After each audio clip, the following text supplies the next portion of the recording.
Hello everyone, good morning. मैं हूं रवि मिश्रा।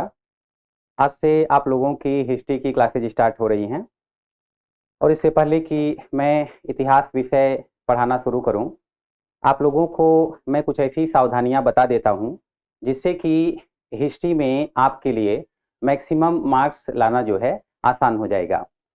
साथ ही मैं आप लोगों को कुछ ऐसी बातें भी बता देता हूं जिससे कि आप लोगों की सफलता के जो चांसेस हैं वो बढ़ जाएंगे। बच्चों, जैसे कोई बैट्समैन खतरनाक टाइप के बॉलर का सामना करता है तो उससे पहले वह बॉलर की कुछ रिकॉर्डिंग यदि उपलब्ध हो तो देख लेता है। इससे क्या होता है कि पता चल जाता है कि बॉलर बॉलिंग कैसे करता है, उसका सामना कैसे करना है। बॉलर है तो बैट्समैन की रिकॉर्डिंग देख लेगा, फाइटर है तो सामने वाले फाइटर की रिकॉर्डिंग देख लेगा। ऐसे ही आप लोगों को प्रीवियस ईयर के क्वेश्चंस देखने हैं। इससे आपको पता चल जाएगा कि कमीशन किस प्रकार के प्रश्न आपसे करता है, किस टॉपिक से आसान प्रश्न आते हैं, किस टॉपिक से कठिन प्रश्न आते हैं। इसका अंदाजा आप लोगों को लग जाएगा। और जब आप प्रीवियस ईयर के क्वेश्चंस देख रहे होंगे तो आपको बहुत कुछ समझ में आएगा। कुछ बातें यहाँ पर मैं भी आपको बता देता हूँ बच्चों। जैसे कि यदि आपसे 100 प्रश्न किए जाने हैं, यदि आपसे 100 प्रश्न किए जाने हैं तो स्टार्टिंग के 25 क्वेश्चंस जो है वो थोड़ा सा आसान होते, इसे कोई भी कर लेगा यदि वह थोड़ी बहुत भी जानकारी जो है सब्जेक्ट की रखता है। इसके बाद के जो 25 क्वेश्चंस होते हैं वो थोड़ा सा टफ होते, पर बहुत अधिक नहीं। तो 50 क्वेश्चंस सॉल्व करना लोगों के लिए आसान होता है। इसके बाद के जो 25 क्वेश्चंस हैं, इसके बाद के जो 25 क्वेश्चंस हैं, यदि यहाँ की बात की जाए तो ये जो 25 क्वेश्चंस हैं ये थोड़ा सा टफ होते। इनको वही बच्चा कर सकता है जिसने विषय को अच्छे से समझा है, जिस बच्चे का हर टॉपिक पर कॉन्सेप्ट क्लियर हो, वही बच्चा कर सकता है। आप देखेंगे जो जो प्रश्न मैंने कहे कि ये आसान प्रश्न होते हैं, ऐसे प्रश्न जो है वो जब आप एक प्रश्न पढ़ते हैं उसके 4 विकल्प देखते हैं तो उसमें से समझ में आ जाएगा कि ये वाला विकल्प सही है। ये तथ्यात्मक होते, इसमें आपसे तथ्य पूछा जाएगा, फैक्ट्स पूछे जाएंगे। किंतु 50 क्वेश्चंस के बाद जिनकी बात मैंने की कि ये प्रश्न थोड़े से कठिन होते हैं, इन प्रश्नों का उत्तर वह बच्चा दे ही नहीं सकता जिसका कॉन्सेप्ट क्लियर ना हो। यहां पर आपको 4 विकल्प दिखेंगे, पर ए भी सही लगेगा, बी भी सही लगेगा, फिर लगेगा नहीं दोनों सही है। तो यहां पर आप लोगों में से वही जो है प्रश्नों का उत्तर दे पाएगा जिसका कॉन्सेप्ट क्लियर हो, जिसने सब्जेक्ट पर मेहनत की हो। और इसके बाद के 25 क्वेश्चंस जो है ये, यदि 100 क्वेश्चंस की बात की जाए 100 प्रश्नों की, तो इसके बाद जो 25 क्वेश्चंस हैं ये बहुत कठिन होते। इनके इनके उत्तर वही दे सकता है जिसे तथ्य याद हो, कॉन्सेप्ट क्लियर हो, साथ ही साथ जिसकी स्पीड बहुत अच्छी हो। और स्पीड बढ़ती है जब आप प्रैक्टिस सेट सॉल्व करते हैं, जब आप टेस्ट सीरीज लेते हैं तब आपकी स्पीड बढ़ती है। आप तेजी से जो है प्रश्नों का उत्तर देते चले जाते हैं। स्टार्टिंग में ऐसा नहीं कर पाएंगे, ये पता चला कि सही करने की बजाय जो है आप प्रश्नों का उत्तर गलत दे बैठे और बाद में फिर पछतावा होता है कि ये प्रश्न मैंने अगर सही किया होता तो मेरा रिजल्ट जो है वो बेहतरीन होता। तो जैसा कि मैंने अभी कहा कि आप लोगों को तथ्य के साथ साथ कॉन्सेप्ट पर भी फोकस करना होगा, फैक्ट के साथ कॉन्सेप्ट पर भी फोकस करना होगा। तो मैं थोड़ा सा क्लियर कर देता हूं कि मैं क्या कहना चाहता हूं। फैक्ट और कॉन्सेप्ट, इसको आप कैसे क्लियर करेंगे। जैसे आपसे ये पूछा जाए कि भारत में सबसे पहला साम्राज्य, फर्स्ट एम्पायर कौन था, आप कहेंगे, जिसको जानकारी होगी, जिसको नहीं जानकारी होगी उसे मैं बता रहा हूं, मगध साम्राज्य, मगध एम्पायर। अब ये तो फैक्ट हो गया। आपसे पूछा जाता है कि महात्मा गांधी ने भारत में पहला सत्याग्रह किस वर्ष में किया, तो आप कहेंगे 1917 ईस्वी में। ये फैक्ट हो गया। महात्मा गांधी के राजनीतिक गुरु कौन थे, तो गोपाल कृष्ण गोखले। ये फैक्ट हो गया। लेकिन जब आप किसी घटना के बारे में पढ़ते हैं तो उसे याद करने की बजाय इस वर्ष ये घटना हुई, आप उस घटना के पीछे का कारण समझने का प्रयास करते हैं, तब आप कॉन्सेप्ट क्लियर कर रहे होते। जैसे मैंने कहा कि मगध साम्राज्य भारत का पहला साम्राज्य था। अब आप सोचना शुरू करें। आज का लेक्चर मेरा आप लोगों के लिए बहुत ही महत्वपूर्ण है। आज का लेक्चर आप लोग बहुत ध्यान से सुनिएगा। इससे क्या होगा कि आगे के जो लेक्चर्स होंगे उसे समझना आपके लिए बहुत ही आसान हो जाएगा। इसलिए धैर्यपूर्वक, ध्यानपूर्वक मेरी आज की बातें सुनते रहें। आज मैं बहुत कुछ ऐसा बताने वाला हूं जिससे इतिहास विषय समझना आप लोगों के लिए बहुत आसान हो जाएगा। यह विषय आप लोगों के लिए बहुत ही इंटरेस्टिंग होने वाला है। तो बच्चों, जब आप विचार करना शुरू करते हैं कि मगध साम्राज्य ही भारत का पहला साम्राज्य कैसे बना, तो आप सोच सकते हैं, पढ़ते समय थोड़ा सा कॉमन सेंस का यूज करना है। आप सोच सकते हैं कि मगध साम्राज्य भारत का पहला साम्राज्य, तो राज्य और साम्राज्य में क्या अंतर है?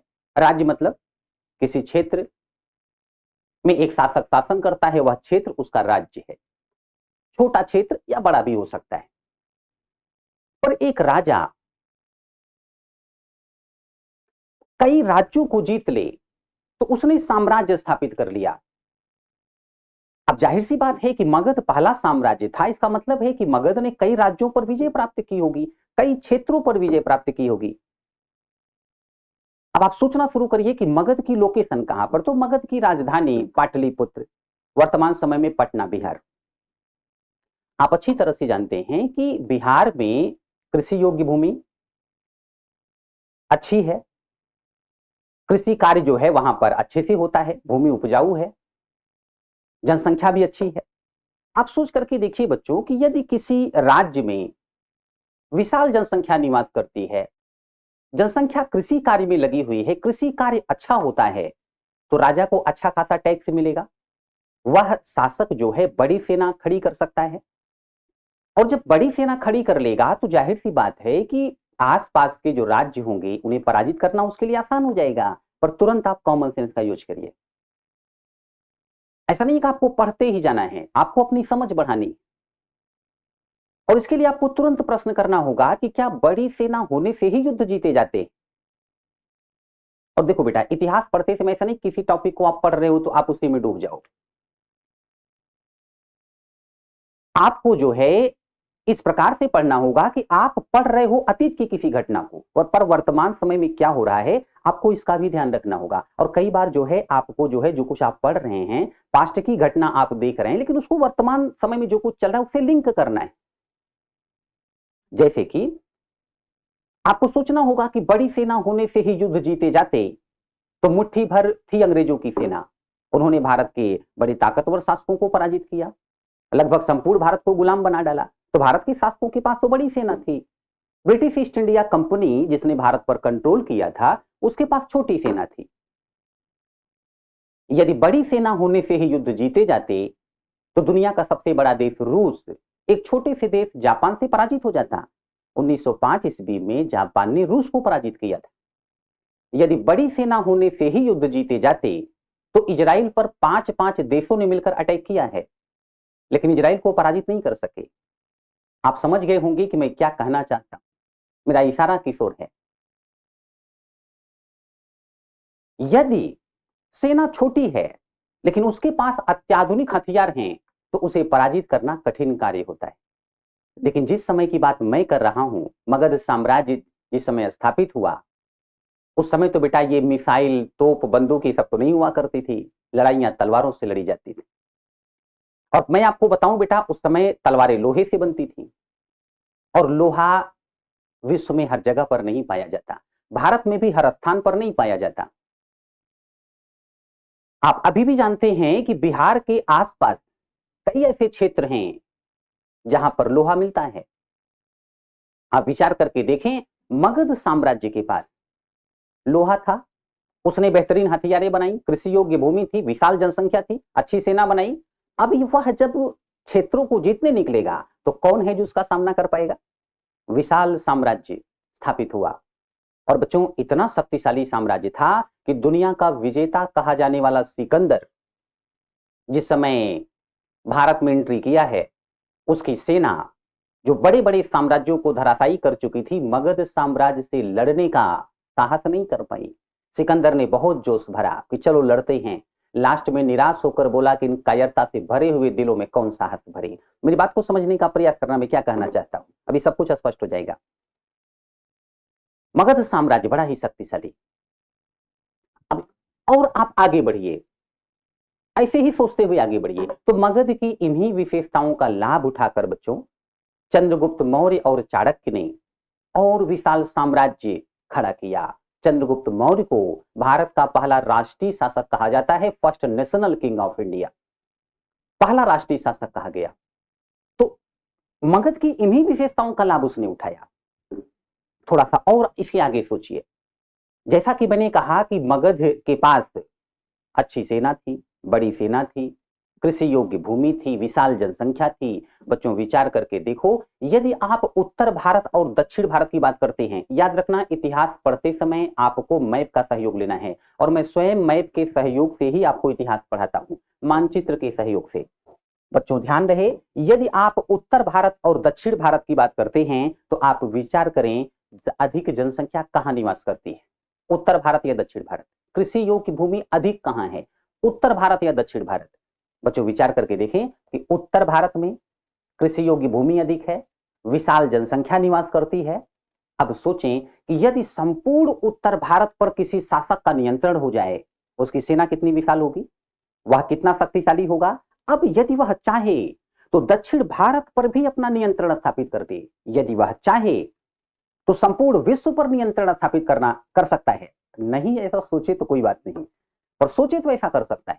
मैं आपको बताऊंगा, उत्तर भारत पर शासन करने वाले एक शासक ने ऐसा सोचा था, वह द्वितीय सिकंदर बनना चाहता था। और बच्चों यदि आप लोग थोड़ा सा ध्यान दें, जो मैं आपको बता रहा हूं कि कैसे आप कॉन्सेप्ट के डीप में घुसते चले जाते हैं, सारा का सारा कॉन्सेप्ट क्लियर हो जाता है। मैंने कहा उत्तर भारत में विशाल जनसंख्या निवास करती है, उत्तर भारत में कृषि योग्य भूमि अधिक है, और आप विचार करके देखिए कि लगभग संपूर्ण भारत पर शासन करने वाले अधिकतर शासक उत्तर भारत से रहे हैं, नॉर्थ इंडिया से। आप जानते हैं कि भारत की राजधानी या किसी ने विशाल साम्राज्य, वैसे भी किसी ने विशाल साम्राज्य की स्थापना की, लगभग संपूर्ण भारत पर उसका शासन है, उसकी राजधानी कहां होती थी, नॉर्थ इंडिया। वर्तमान समय में भी देख लीजिए, राजधानी दिल्ली उत्तर भारत, कभी राजधानी आगरा हुआ करती थी उत्तर भारत, किसी समय राजधानी पटना हुआ करती थी पाटलिपुत्र उत्तर भारत, कलकत्ता हुआ करती थी Calcutta, British east India company ने काफी समय तक कलकत्ता को अपनी राजधानी बनाया था उत्तर भारत। राजा जहां पर बैठता है उस क्षेत्र को राजधानी कहा जाता है, कैपिटल। और आप विचार करके देखिए ज्यादातर कैपिटल नॉर्थ इंडिया में रही है। अब सोच करके देखें, यदि उत्तर भारत की इन विशेषताओं से कोई परिचित है और वह उत्तर भारत पर नियंत्रण स्थापित कर ले तो क्या कर सकता है। मैंने थोड़ी देर पहले ही आपसे कहा, देखिए कैसे इतिहास विषय को आप बहुत अच्छे से समझ जाते हैं, कैसे यह विषय आपको बहुत इंटरेस्टिंग लगने लगता है, यही मैं आपको बताने का प्रयास कर रहा हूं। बच्चों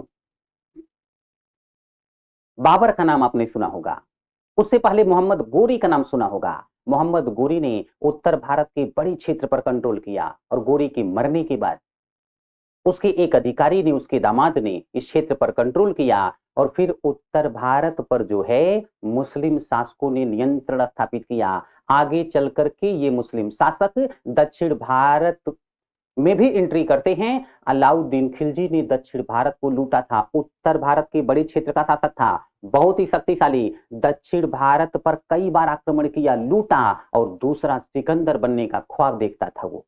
आगे चल करके बाबर ने भारत पर आक्रमण किया, कहां पर नियंत्रण स्थापित किया, पहले उत्तर भारत पर। और बाबर के पास बच्चों एक समय ऐसा था कि खाने के लिए कुछ नहीं था, पर बाबर के वंशजों ने उत्तर भारत पर जो बाबर ने नियंत्रण स्थापित किया था इसका लाभ उठाया, और आगे चल करके बाबर के वंशज बेटा दक्षिण भारत में भी एंट्री मारेंगे और बहुत बड़े साम्राज्य की स्थापना करेंगे। किसका लाभ उठा रहे हैं, उत्तर भारत की विशेषताओं का। ब्रिटिश ईस्ट इंडिया कंपनी मुट्ठी भर सेना थी उसके पास, लेकिन जिस दिन उत्तर भारत के बड़े क्षेत्र पर उसका नियंत्रण स्थापित हो जाएगा। आपने बक्सर युद्ध के बारे में सुना होगा, नहीं सुना होगा तो मैं बताऊंगा। बक्सर युद्ध में कौन हारा था, तो दिल्ली का शासक, अवध का शासक, बंगाल का भागा हुआ एक नवाब। दिल्ली से बंगाल तक का क्षेत्र ले लो, विशाल जनसंख्या निवास करती है, कृषि योग्य भूमि जो है अधिक है। अभी सोचो अगर दिल्ली से बंगाल तक एक कंपनी का नियंत्रण स्थापित हो जाए तो कंपनी इन विशेषताओं का लाभ उठा लेगी कि नहीं। और बच्चों एक बार कंपनी ने इस क्षेत्र पर अपना प्रभाव बढ़ाया, आगे चल करके ब्रिटिश ईस्ट इंडिया कंपनी लगभग संपूर्ण भारत पर अपना नियंत्रण स्थापित कर पाएगी। तो जब आप मानचित्र का सहयोग लेते हैं, जब आप बातों को सोचते हैं, किसी घटना के पीछे क्या कारण था उसे तलाशते हैं, तो आपका कॉन्सेप्ट क्लियर हो जाता है। और आपसे कमीशन प्रश्न कैसे करता है, आप कैसे उसका सही उत्तर दे पाते हैं, ये भी मैं स्पष्ट कर देता हूं। पर इतना तो आप लोग समझ गए होंगे कि सिर्फ तथ्य पर ध्यान नहीं देना है, कॉन्सेप्ट क्लियर होना चाहिए। यदि आप तथ्य पर जाएंगे तो बड़ी समस्या होगी। मैं आपको बताऊं, मैं हमेशा से इतिहास विषय को रटने की बजाय समझने पर जोर देता रहा हूं। स्टूडेंट लाइफ में भी यही करता था और लगभग 11 वर्षों से पढ़ा रहा हूं तो भी यही करता। बच्चों, मैं आपको बताऊं, जब मैं पढ़ा करता था तो मेरे स्कूल में इतिहास विषय के शिक्षक आए। उन्होंने कहा, बच्चों नोट करो, Vasco D gamma discovered India. Vasco D gamma ने भारत की खोज की। मैंने तुरंत सोचना शुरू किया कि वास्को डी गामा ने भारत की खोज की तो मतलब ये क्या है? क्या इससे पहले भारत के बारे में किसी को पता नहीं था? तो मेरे सोचने पर समझ में आया कि वास्को डी गामा से तो बहुत पहले भारत में सिकंदर आया था और वो यूरोप से ही था, तो सिकंदर को तो भारत के बारे में पता था। फिर वास्को डी गामा ने भारत की खोज की, ये कहां से सही हो सकता है? मैंने सर से प्रश्न किया कि सर ये मुझे सही नहीं लग रहा। सर ने कहा, बेटा स्मार्ट बनने का प्रयास मत करो, बैठ जाओ। मैं बैठ गया। अब मेरी समझ में नहीं आया कि मैं स्मार्ट बनने का प्रयास कहां से कर रहा था। अच्छा बच्चों, जिस समय की बात मैं कर रहा हूं उस समय बहुत से शिक्षक क्लास में पढ़ाने से कहीं अधिक फिजियोथेरेपी किया करते थे बच्चों की, मतलब डंडा भंजन। तो इतना भय होता था कि आप उनसे जो है प्रश्न करने से पहले 100 बार सोचते थे। आज की डेट में तो ऐसा नहीं होता, लेकिन मुझे याद है कि उस समय ऐसा होता था। मेरे एक शिक्षक थे, वो बच्चों को इतना पीटते थे कि बच्चे उनसे काफी दूरी बनाकर रहते, उनको देख करके बच्चे डर जाते। और जब वो रिटायर हो रहे थे तो मेरे पिताजी के करीबी थे। पिताजी ने 5 पेज का लेक्चर लिख करके मुझे दिया कि बेटा इसको बोलना सर के सम्मान में। और लास्ट में उन्होंने एक लाइन लिखी हुई थी कि बेटा लास्ट में इमोशनल होकर बोल देना कि अब मेरी भावनाओं का घड़ा भर चुका है, इससे अधिक मैं कुछ नहीं बोल सकता। मैंने पूरा लेक्चर रट डाला, लेकिन दुर्भाग्य की बात, जिस दिन मुझे यह लेक्चर बोलना था बगल में ही सर की चेयर लगी थी। आप समझ सकते हैं कि क्या स्थिति हुई होगी मेरी। और मेरे पिताजी भी बुलाए गए थे तो एक साइड उनकी भी चेयर लगी हुई थी। 2-3 लाइन बोलते बोलते बच्चों मेरी स्थिति ऐसी हो गई कि आंखें भर आई, गला रुंध आया। मुझे कुछ याद ही नहीं आ रहा था। मैंने तुरंत लास्ट वाली लाइन का सहारा ले लिया कि सर अब मेरी भावनाओं का घड़ा भर चुका है, इससे ज्यादा मैं कुछ नहीं बोल सकता। सर को लगा सच में भावनाओं का घड़ा भर गया। तुरंत आई, मुझे गले लगाया, बोले बेटा कि इतना क्यों इमोशनल हो रहे हो? मैं जा रहा हूं, बाकी शिक्षक हैं, केयर करेंगे, क्या प्रॉब्लम है? बहुत अच्छा बेटा, बहुत अच्छा बोले। सर मुझे लाइब्रेरी में लेके गए, मुझे पुस्तकें दी कि बेटा पढ़ो, कभी कोई डाउट हो तो मेरे घर चले आना, घर तो देखा हुआ है। मैं मन ही मन सोच रहा था कि काश सर यह बात मेरे पिताजी से बोल देते कि मैं आज बहुत अच्छा बोला, क्योंकि 2 ही लोगों को पता था कि मैं लेक्चर भूल गया हूं, एक मैं और एक मेरे पिताजी। तो मुझे तो पता था कि घर पहुंचने के बाद आज मेरा कैसे सम्मान स्वागत होगा। तो कहने का मतलब है कि आज तो ऐसी स्थिति नहीं है।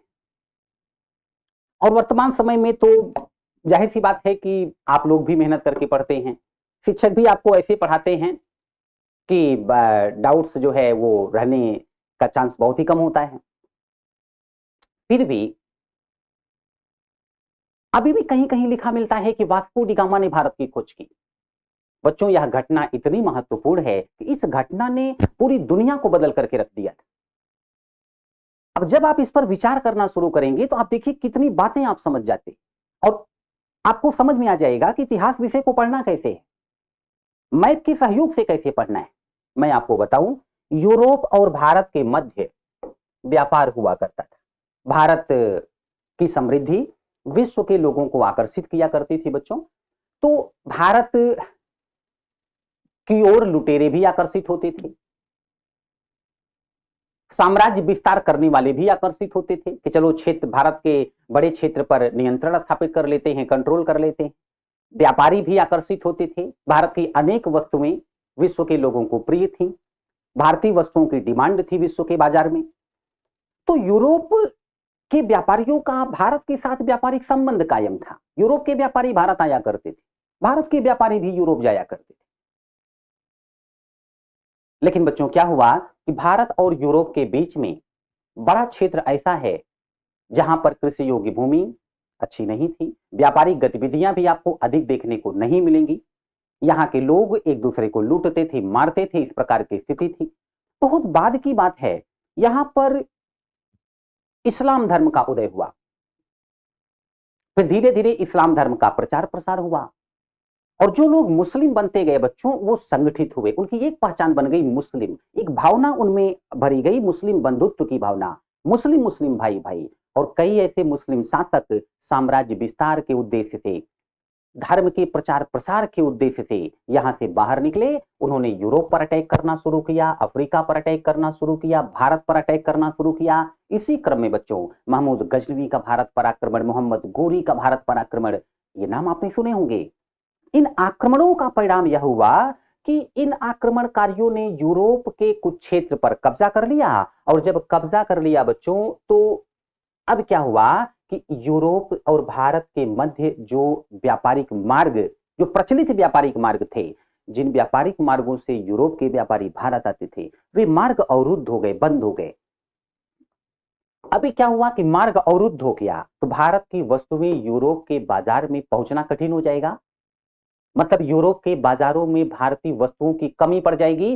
अब विचार करके देखो, जब वस्तुओं की कमी पड़ती है तो वस्तुओं का मूल्य बढ़ जाता है। अभी मार्केट में आलू की कमी पड़ जाए, फिर देखो रेट क्या होगा, पेट्रोल की कमी पड़ जाए, फिर देखो रेट क्या होगा। तो यूरोप के कुछ देश विचार करने लग गए कि यदि भारत जाने के लिए नया मार्ग मिल जाता, हो सकता है आप में से कुछ लोग ये बातें जानते हों, पर अभी मैं बहुत कुछ ऐसा बताने वाला हूं जिसके बारे में आप नहीं जानते। अब कोई बहुत इतिहास पढ़कर बैठा हो तो कुछ नहीं कह सकता मैं, फिर भी जाहिर सी बात है कि अब शिक्षक से अधिक तो नहीं पढ़ा होगा, तो बहुत कुछ आपको पता चलने वाला है। आज का लेक्चर बहुत ध्यान से सुनिए। आज जो कुछ आपको बताऊंगा, पूरा का पूरा पाठ्यक्रम पढ़ाते समय इन बातों की मैं आपको याद दिलाऊंगा। आज का लेक्चर जितने ध्यान से सुना, उसके लिए इतिहास विषय को समझना बहुत आसान होने वाला है और बहुत इंटरेस्टिंग भी। बच्चों, भारत के लिए नए व्यापारिक मार्ग की तलाश शुरू हुई। इतना ही नहीं, तलाश इसलिए भी आवश्यक थी क्योंकि इस्लाम धर्म का प्रचार प्रसार हो रहा था, इस्लाम धर्म मानने वालों की संख्या बढ़ रही थी और यूरोप के लिए मुस्लिम शासक खतरा हैं। तो यूरोपियंस ने सोचना शुरू किया कि ईसाई धर्म का भी प्रचार प्रसार किया जाए, इससे क्या होगा, हमारी शक्ति में वृद्धि होगी, हमारी संख्या बढ़ेगी। आप जानते हैं कि वर्तमान समय में किस धर्म को मानने वाले विश्व में सर्वाधिक हैं? ईसाई धर्म। कहानी यहीं से शुरू होगी बड़े स्तर पर। कि क्या हुआ बेटा, जैसे आप रूम में गेट के पास बैठे हैं और रूम में कोई प्रॉब्लम हो जाए तो सबसे पहले आपको ही भागने में आसानी होगी, क्योंकि आप रूम के गेट के पास हैं, बाकी लोग आपसे पहले नहीं भाग पाएंगे, तो आपको उसका लाभ मिलेगा। ऐसे ही देखिए, यूरोप में बेटा ये सबसे लेफ्ट में और सबसे नीचे यहां पर पुर्तगाल नाम का एक देश है, बगल में स्पेन नाम का देश है। इन देशों ने इस दिशा में पहल की। यहां से लोग निकले भारत के लिए नया व्यापारिक मार्ग तलाशने। स्पेन से एक व्यक्ति निकला, कोलंबस निकला था भारत के लिए, भटक कर पहुंच गया अमेरिका। उसने खोज की अमेरिका की, पर उसे लगा कि मैंने भारत के लिए नए मार्ग की खोज की है। जिस समय कोलंबस और उसके सहयोगी अमेरिका पहुंचे हैं, वो खुशी से उछल पड़े कि हम इंडिया पहुंच गए। आज भी अमेरिकी मूल के लोगों को बेटा रेड इंडियंस कहा जाता है, रेड इंडियंस। इतना ही नहीं, कुछ बातें मैं आपको और बताता हूं। ये कोलंबस ने अमेरिका की खोज की है 1492 ईस्वी में।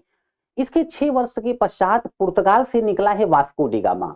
बात है 1498 ईस्वी की, और वास्को डिगामा ने भारत के लिए नए व्यापारिक मार्ग की खोज कर दी। अब सोचो, 6 वर्ष में इन्होंने क्या किया, कोलंबस ने अमेरिका खोज निकाला, लेकिन वो समझ रहा है कि इंडिया है। अब 6 वर्ष के अंदर ही इन लोगों को क्या हुआ कि 2 इंडिया के बारे में ज्ञान हो गया। एक तो ये वाला इंडिया, इधर से व्यापारिक मार्ग आता है, एक इधर इंडिया स्थित है। इनके हिसाब से तो लोगों ने अपनी सरलता के लिए जो इंडिया यूरोप के वेस्ट में पड़ता था, उसे जो है कह दिया वेस्ट का इंडिया।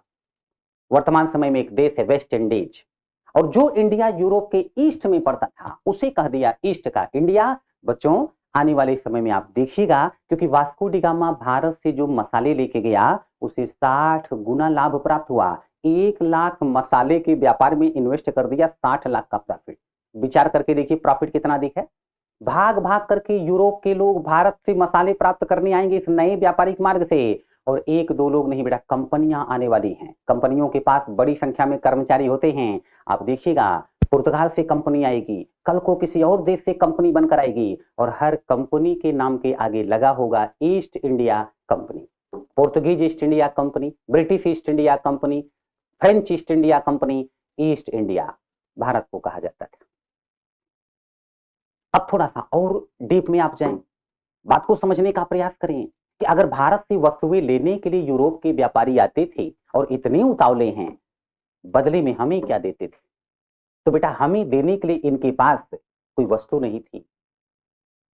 भारत में तो बहुत सी वस्तुएं होती थी जो यूरोप के लोगों को प्रिय थी, पर यूरोप में ऐसी वस्तुएं बहुत कम थी जो भारतीयों को प्रिय हो। आपके पास मोबाइल बहुत अच्छा है, मेरे पास जो है ब्लेजर बहुत अच्छा है। आपको मेरा ब्लेजर पसंद है, मुझे आपकी मोबाइल, हम लोग वस्तु विनिमय कर लेते हैं। आप मुझे मोबाइल दे दीजिए क्योंकि मुझे फ्री है, मैं आपको अपना ब्लेजर दे देता हूं। ये वस्तु विनिमय है, पर ये तब होता है जब दो लोगों के पास ऐसी वस्तुएं हैं जो एक दूसरे को प्रिय हैं और अलग अलग वस्तुएं। यूरोप में ऐसी वस्तुएं बहुत ही कम हैं जो भारत के लोगों को प्रिय थी। ऐसी स्थिति में बच्चों, भारत की वस्तुएं प्राप्त करने के लिए यूरोपियंस को कीमती धातुएं देनी पड़ती थी, सोना और चांदी। आप जानते हैं सोना जो है वो भारत के लोगों को कितना प्रिय है, विशेष करके महिलाओं को। विश्व में शायद ही किसी देश के लोगों को इतना सोने से प्रेम हो, पर भारत में देखिए बहुत प्रेम है। भारत में ये लोग ला करके सोना और चांदी देंगे, पर विचार करके देखो बेटा कि वस्तुएं तो उत्पादित होती रहेंगी, सोना और चांदी इसकी फसल थोड़ी नहीं होती है। सीमित धातुएं हैं, लिमिटेड मेटल्स हैं, ये समाप्त हो जाएंगी कि नहीं? यूरोप में धीरे धीरे कीमती धातुएं समाप्त होने लग गई, फिर भारत के साथ इनका व्यापार, इनका ट्रेड कैसे कंटिन्यू रहेगा? तो विचार करके देखें आप देखें क्या परिवर्तन आने वाला है वास्को डी गामा के इस कार्य के पश्चात। बच्चों, आपने सुना होगा कि ठोकर खाने से अक्ल आती है, बादाम खाने से नहीं। तो यूरोप के लोग बहुत भटक चुके थे, भटक भटक के अमेरिका पहुंच गए, भटक करके अफ्रीका के कुछ क्षेत्रों में पहुंच गए। तो इनको बहुत कुछ पता चला, कहाँ के लोग कैसे हैं, कहाँ किस वस्तु की कमी है, कहाँ के लोगों में दिमाग की कमी है, सब इनको पता चल गया और इसका लाभ इन्होंने उठाया। इन्होंने देखा कि अमेरिका में विशाल क्षेत्र है, जनसंख्या कम है।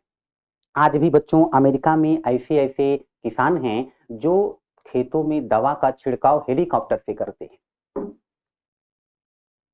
ऐसे ऐसे किसान हैं।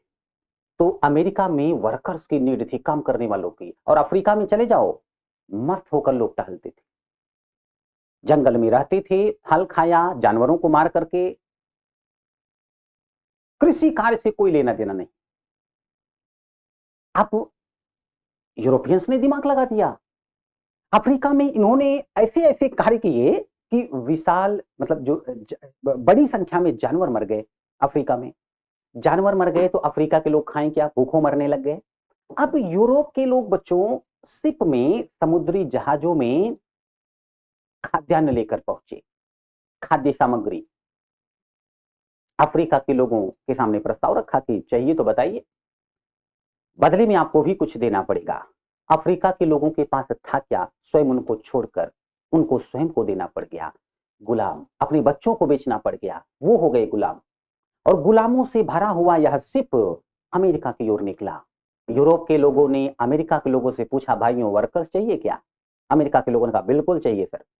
इन्होंने वर्कर्स दिए, बदले में कीमती धातुएं ले ली, क्योंकि अमेरिका में कीमती धातुएं भरी पड़ी थी। अभी अभी खोजा गया है, वो अभी अभी खोजा गया है, कहीं बाहर नहीं गई है वहां की कीमती धातुएं। इनको कीमती धातुएं प्राप्त हो गई। ये कीमती धातुएं लेकर के यूरोप पहुंचे और फिर यूरोप से कीमती धातुएं ला करके भारत में देंगे, बदले में भारतीय वस्तुएं प्राप्त करेंगे।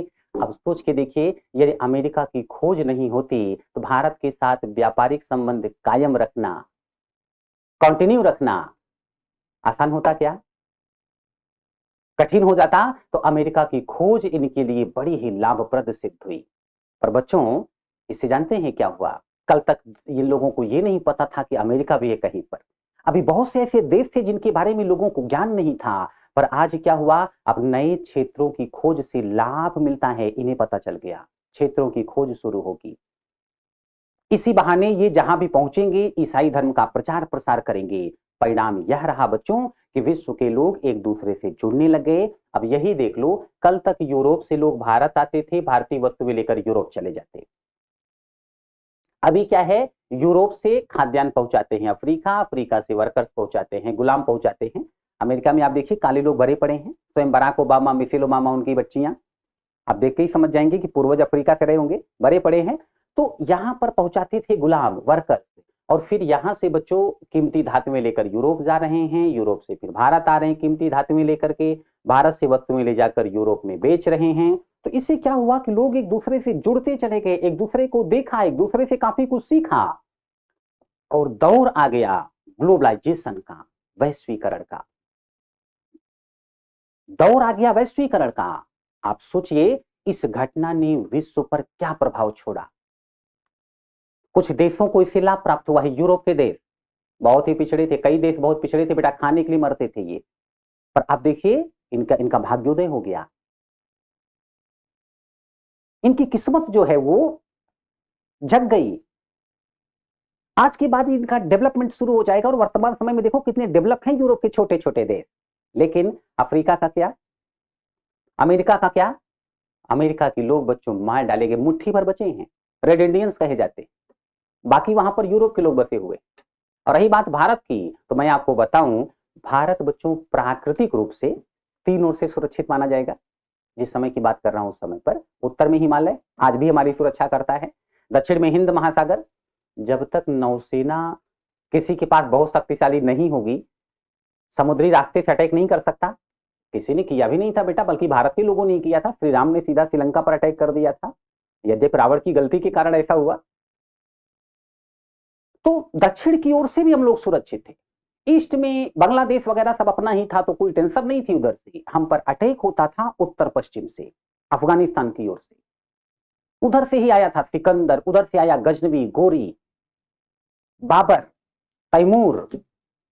पर बच्चों अब स्थिति देखो, दक्षिण भारत में केरला, केरला स्टेट में पहुंचे थे पुर्तगाली, विस्तार से बताऊंगा, अभी बता रहा हूं कि इतिहास समझना कैसे।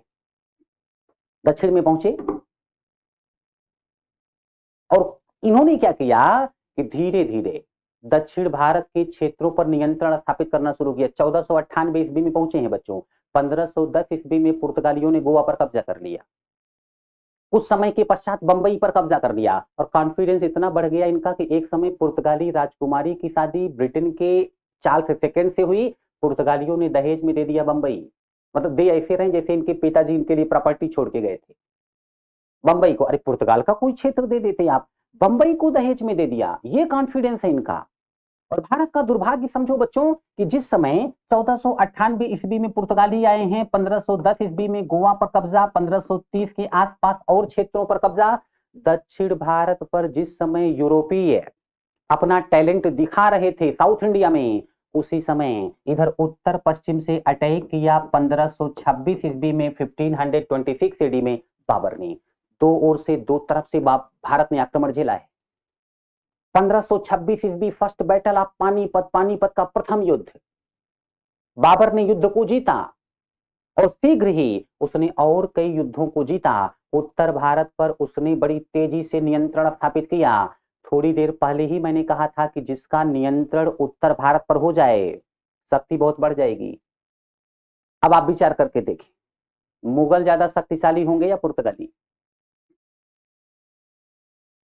मुगल ज्यादा पावरफुल होंगे? आपसे प्रश्न पूछ लिया जाए कि बताएं, पुर्तगाली उत्तर भारत पर नियंत्रण क्यों नहीं स्थापित कर सके? उत्तर भारत के बड़े क्षेत्र पर नियंत्रण क्यों नहीं स्थापित कर सके? पुर्तगालियों की सेना विशाल नहीं थी, उनके पास अत्याधुनिक हथियार नहीं थे, वो ऐसा करना नहीं चाहते थे, या मुगल शासक बड़े शक्तिशाली थे? अब आंसर क्या होगा? मुगल शासक बड़े शक्तिशाली थे। कॉन्सेप्ट क्लियर होगा तभी उत्तर दे सकते हैं, आपको पता होना चाहिए।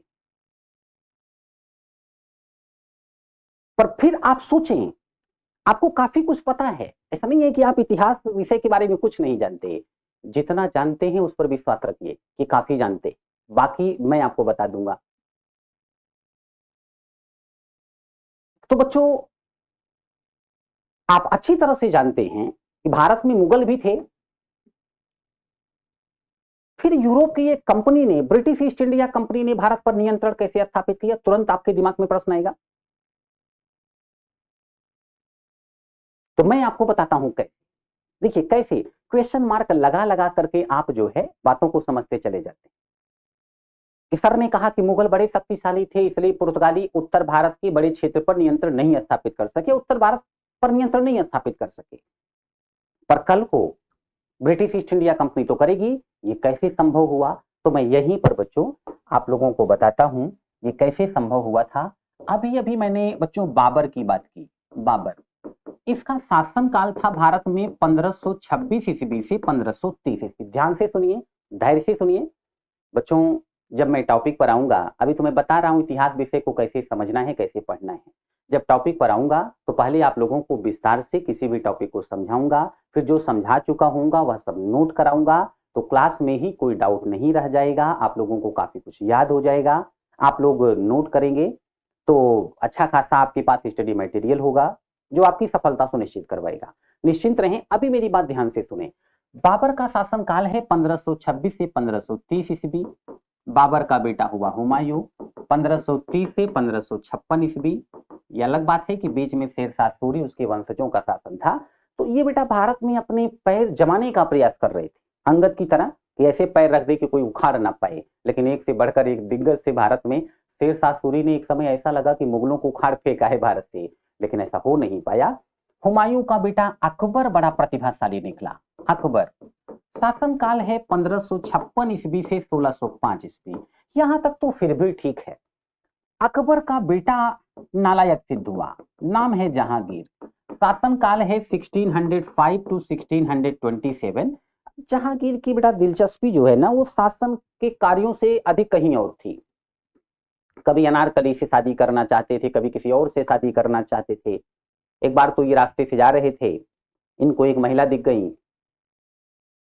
इन्होंने कहा इनसे शादी करनी है। लोगों ने कहा सर हद करते हैं, मतलब कहीं भी आप खड़े हो जाएंगे, इनसे शादी करनी, उनसे शादी करनी, नौकरानी है, आपकी माता जी की सेविका है। इसने कहा फर्क नहीं पड़ता। लोगों ने कहा शादीशुदा, इसने कहा फर्क नहीं पड़ता। कुछ विद्वान कहते हैं कि इस महिला के पति की हत्या करवाकर इसने शादी की नूरजहां से। अनारकली की जब मृत्यु हुई, इसके बाद बच्चों एक कब्र पर आज भी लिखा हुआ है कि या खुदा, यदि एक बार मैं अनारकली का चेहरा देख लूं मरने से पहले, तो कयामत के दिन भी मैं खुदा को धन्यवाद दूंगा। आप विचार करें इतनी महान लाइन किसने लिखवाई होगी नूरजहां के बारे में, वो अनारकली के बारे में। बाप नंबरी, बेटा 10 नंबरी। और एक बात मैं आपको और बता दूं कि जहांगीर के समय में ही भारत में आई थी British east India company. British east India company, Jahangir के पश्चात उसका पुत्र शासक बना शाहजहां। समय है 1627 टू 1658 एडी, 1658 ईस्वी। बच्चों शाहजहां की स्थिति यह है कि 1612 में शादी हुई इनकी मुमताज महल से। 1614 में इनको पहला बच्चा हुआ, इन दोनों को जहां आरा नाम की बेटी हुई। इसके बाद कंटिन्यू हुआ 15 में दारा, 16 में शुजा, 17 में रोशन आरा, 18 में औरंगजेब। मतलब इस प्रकार से होते होते 1631 में 14वें बच्चे को जन्म देते हुए मुमताज महल मर गई। तो आप समझ सकते हैं कि भाई साहब का फोकस साम्राज्य की ओर है या कहीं और है। और जिस समय ये लोग अपने इमोशन को ध्यान में रखते हुए कार्य कर रहे हैं, उस समय भारत में ब्रिटिश ईस्ट इंडिया कंपनी उपस्थित है। और बच्चों ध्यान रहे, यूरोप से जो कंपनियां भारत आती थीं, उनको पता है कि भारतीय वस्तुएं प्राप्त करने के लिए हमको कीमती धातुएं देनी पड़ती हैं। ये उनके लिए समस्या का कारण था। यूरोप की कंपनियां चाहती थी भारत के संसाधन से ही भारत की वस्तुएं खरीद ले, हमको कीमती धातुएं ना लानी पड़े। वो चाहते थे कि भारत के क्षेत्रों पर कब्जा कर लो, वहां से टैक्स लो, उसी टैक्स से भारत के विभिन्न क्षेत्रों में जाकर वस्तुएं खरीदो। जैसे बंगाल पर कब्जा कर लो, बंगाल पर कब्जा कर लिया, वहां से टैक्स लो, केरला में जाके उस पैसे से मसाला खरीद लो। यूरोप से कीमती धातुएं नहीं लानी पड़ेंगी। यूरोप की कंपनियां ऐसा चाहती हैं, वो अपनी ताकत को बढ़ाएंगी, अत्याधुनिक हथियारों का प्रयोग करेंगी, सेना को वेल ट्रेंड करेंगी, इस प्रकार के कार्य करेंगी। और उसी समय ये लोग क्या कर रहे हैं, विचार करके देखें। जिस समय आवश्यकता थी अत्याधुनिक हथियार बनवाने की, शाहजहां महोदय ताजमहल बनवा रहे थे। जिस समय बंदूक और गोलियां बनवाने की आवश्यकता थी, उस समय क्या हो रहा है, भारतीयों के हाथ में तलवारें पकड़ा दी गई कि कोई आए तो देख लेना। बच्चों, हमें बहादुरी की कमी नहीं थी। हमने दुश्मन से लड़ने के लिए तलवारें निकाली, जोर से डायलॉग मारा, जय बजरंगबली, जय माहेशमती, जो भी जो बोलते थे। पता चला बच्चों की उधर से 2 गोली आई और हम ही ऊपर पहुंच गए। सोचो, दोष किसका? आज की डेट में आप समझें, चाइना, भारत। चाइना के पास भारत से अधिक हथियार हैं, ठीक है। चाइना ऐसी ऐसी मिसाइल बनाता है कि 2000 किलोमीटर रेंज होगी उस मिसाइल की। हमारे पास जो है 1800 किलोमीटर की रेंज की ही मिसाइल है। पर कोई बात नहीं, भारतीयों में जोश इतना रहा है कि 200 किलोमीटर उठा के ले जाएंगे कंधे पर, वहां से फायर करेंगे। कुछ है तो हमारे पास, तलवारें पकड़ा दी। ऐसा नहीं था कि बंदूकें नहीं थी इनकी सेना के पास, लेकिन वैसी बंदूकें नहीं थी जैसी कि यूरोपियंस के पास होंगी। परिणाम क्या होगा आप समझ सकते। शाहजहां के बाद शासक बना औरंगजेब। शाहजहां के बाद शासक बना औरंगजेब। औरंगजेब और औरंगजेब, एक बात और ध्यान रहे, जब तक मुगल शासक शक्तिशाली हैं, यूरोप की कंपनियां अपना उद्देश्य प्रकट नहीं करेंगी। पर ये ऐसे हैं कि मुख में राम बगल में छुरी, बातें बड़े प्रेम की करेंगे। ये मुगल शासकों के सामने जाएंगे, सर सर महोदय, मतलब पूरा सम्मान। लेकिन जैसे ही मुगल शासकों की स्थिति खराब होगी, अब देखिएगा ये अपना टैलेंट दिखा देंगी यूरोप की कंपनियां। और स्थिति कैसे खराब हुई? तो शाहजहां के पश्चात शासक बना है औरंगजेब 1658 टू 1707 एडी। बच्चों, औरंगजेब ने कई कार्य ऐसे किए जिससे कि इसके वंशजों के लिए समस्या खड़ी हो गई। मंदिर तोड़वाने लग गया।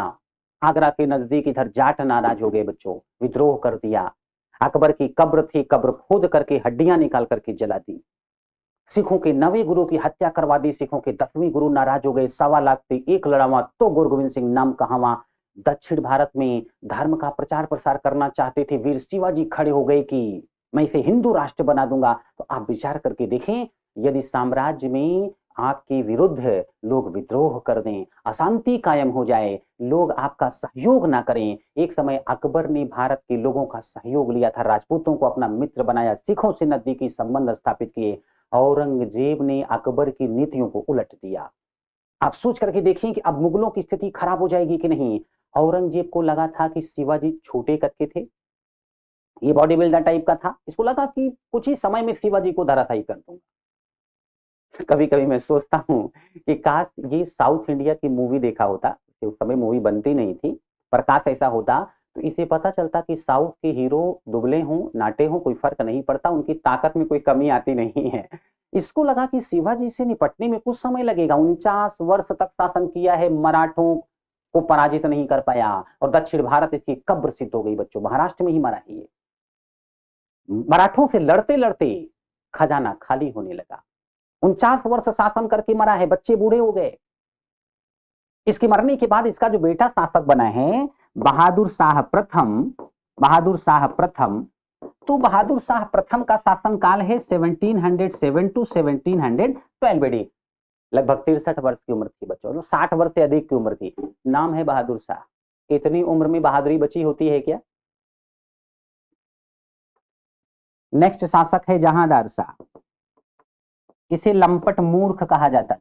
लंपट मूर्ख, पप्पू तो एक बार पास भी हो सकता है बच्चों, पर लंपट मूर्ख नहीं है। मतलब कोई चांस ही नहीं है। इसके पश्चात शासक बना है फर्रुख सियर। घृणित कायर कहा जाता था, कायर। समय पड़ने पर शासक को सेना का नेतृत्व करना होता था। कायर करेगा नेतृत्व। 1713 ईस्वी से लेकर के 1719 ईस्वी तक फर्रुख सियर का शासनकाल है। इसके पश्चात जो मुगल शासक बना है, इसने तो सारी हदें ही पार कर दी। या तो अपनी बीवियों के साथ रहता था, या हरम होता था जहां पर महिलाएं ला करके रखी जाती थी बड़ी संख्या में, तो वहीं जाकर मुगल शासक मनोरंजन किया करते थे। या तो हरम में यह समय व्यतीत करता था, या तो बच्चों हिजड़ों की टीम बना के रखा था, उनके साथ मनोरंजन किया करता था। तो इसके टैलेंट को देखते हुए इसे कहा जाता था मोहम्मद शाह रंगीला। नाम के आगे जोड़ दिया गया रंगीला। और इसका शासन काल है 1719 ईस्वी से 1748 ईस्वी। बच्चों विचार करके देखो, साम्राज्य की प्रतिष्ठा को बनाए रखने में समर्थ है ये। स्थिति यह रही, जैसा राजा वैसी प्रजा। अब प्रजा नहीं तो अधिकारी जरूर। ये रंगीला हैं तो इनके अधिकारी भी रस्सी की प्रियतम बन गए। इनके हरम में बहुत महिलाएं हैं, अधिकारियों में भी कंपटीशन शुरू हो गया। मेरे हरम में 100 महिलाएं हैं, दूसरा कहेगा मेरे में 150 हैं, तीसरा कहेगा 3 दिन बाद मेरे में 160 होंगी। विचार करके देखो बेटा, योद्धाओं की आवश्यकता है भारत में, रस्सी की प्रीतम की नहीं। क्योंकि याद रखना, भारत, जैसा कि मैंने कहा, भारत की समृद्धि विश्व के लोगों को आकर्षित करती थी, लुटेरे भी आकर्षित होते थे। भारत का शासक शक्तिशाली है, लुटेरे भारत में घुसने का प्रयास नहीं करेंगे। शासक कमजोर है तो मोहम्मद शाह रंगीला, इसके अधिकारियों का कॉन्फिडेंस बढ़ता रहा और इसके अधिकारी बेटा विभिन्न क्षेत्रों में स्वतंत्र शासक बन बैठे। अवध, आप अवध को देखिए, वर्तमान समय में उत्तर प्रदेश, आप अच्छी तरह से जानते हैं भारत की सबसे विशाल जनसंख्या उत्तर प्रदेश में निवास करती, सबसे अधिक जनसंख्या वाला राज्य। कृषि योग्य भूमि की उपलब्धता है, उत्पादन के मामले में नंबर 1। अवध क्षेत्र में एक अधिकारी था मुगलों का, सादत खान, अवध को स्वतंत्र कर बैठा। आज के बाद अवध से अगर दिल्ली टैक्स ना जाए, मुगल शासक की आय में कमी आई। बंगाल को स्वतंत्र कर बैठा एक मुगल अधिकारी, हैदराबाद को स्वतंत्र कर बैठा एक अधिकारी, कर्नाटका को स्वतंत्र कर बैठा एक अधिकारी। राजपूत राज्य स्वतंत्र होने लगे, जाट जो है अलग क्षेत्र, स्वतंत्र क्षेत्र की स्थापना करेंगे, सिख अलग। विचार करके देखें, मुगल शासक कमजोर हो गया कि नहीं, विशाल साम्राज्य टूट करके बिखर गया कि नहीं। और जब शासक कमजोर है, गिद्ध दृष्टि जमा कर पड़ोस में बैठे होते थे लोग, एक कब मौका मिले और टैलेंट दिखाते। नादिर शाह, ईरान का नेपोलियन कहा जाता था। नेपोलियन मतलब विशाल साम्राज्य स्थापित करने वाला। ईरान से निकला, अफगानिस्तान में बैठा था कि मौका अच्छा है, एंट्री करूं क्या। दिल्ली राजधानी थी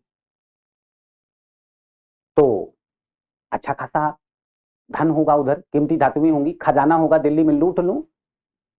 अब मुगल शासक की कमजोरी का लाभ उठाया नादिर शाह ने बच्चों, और रंगीला के समय पर ईरान के शासक नादिर शाह ने भारत पर हमला किया, भारत पर आक्रमण किया।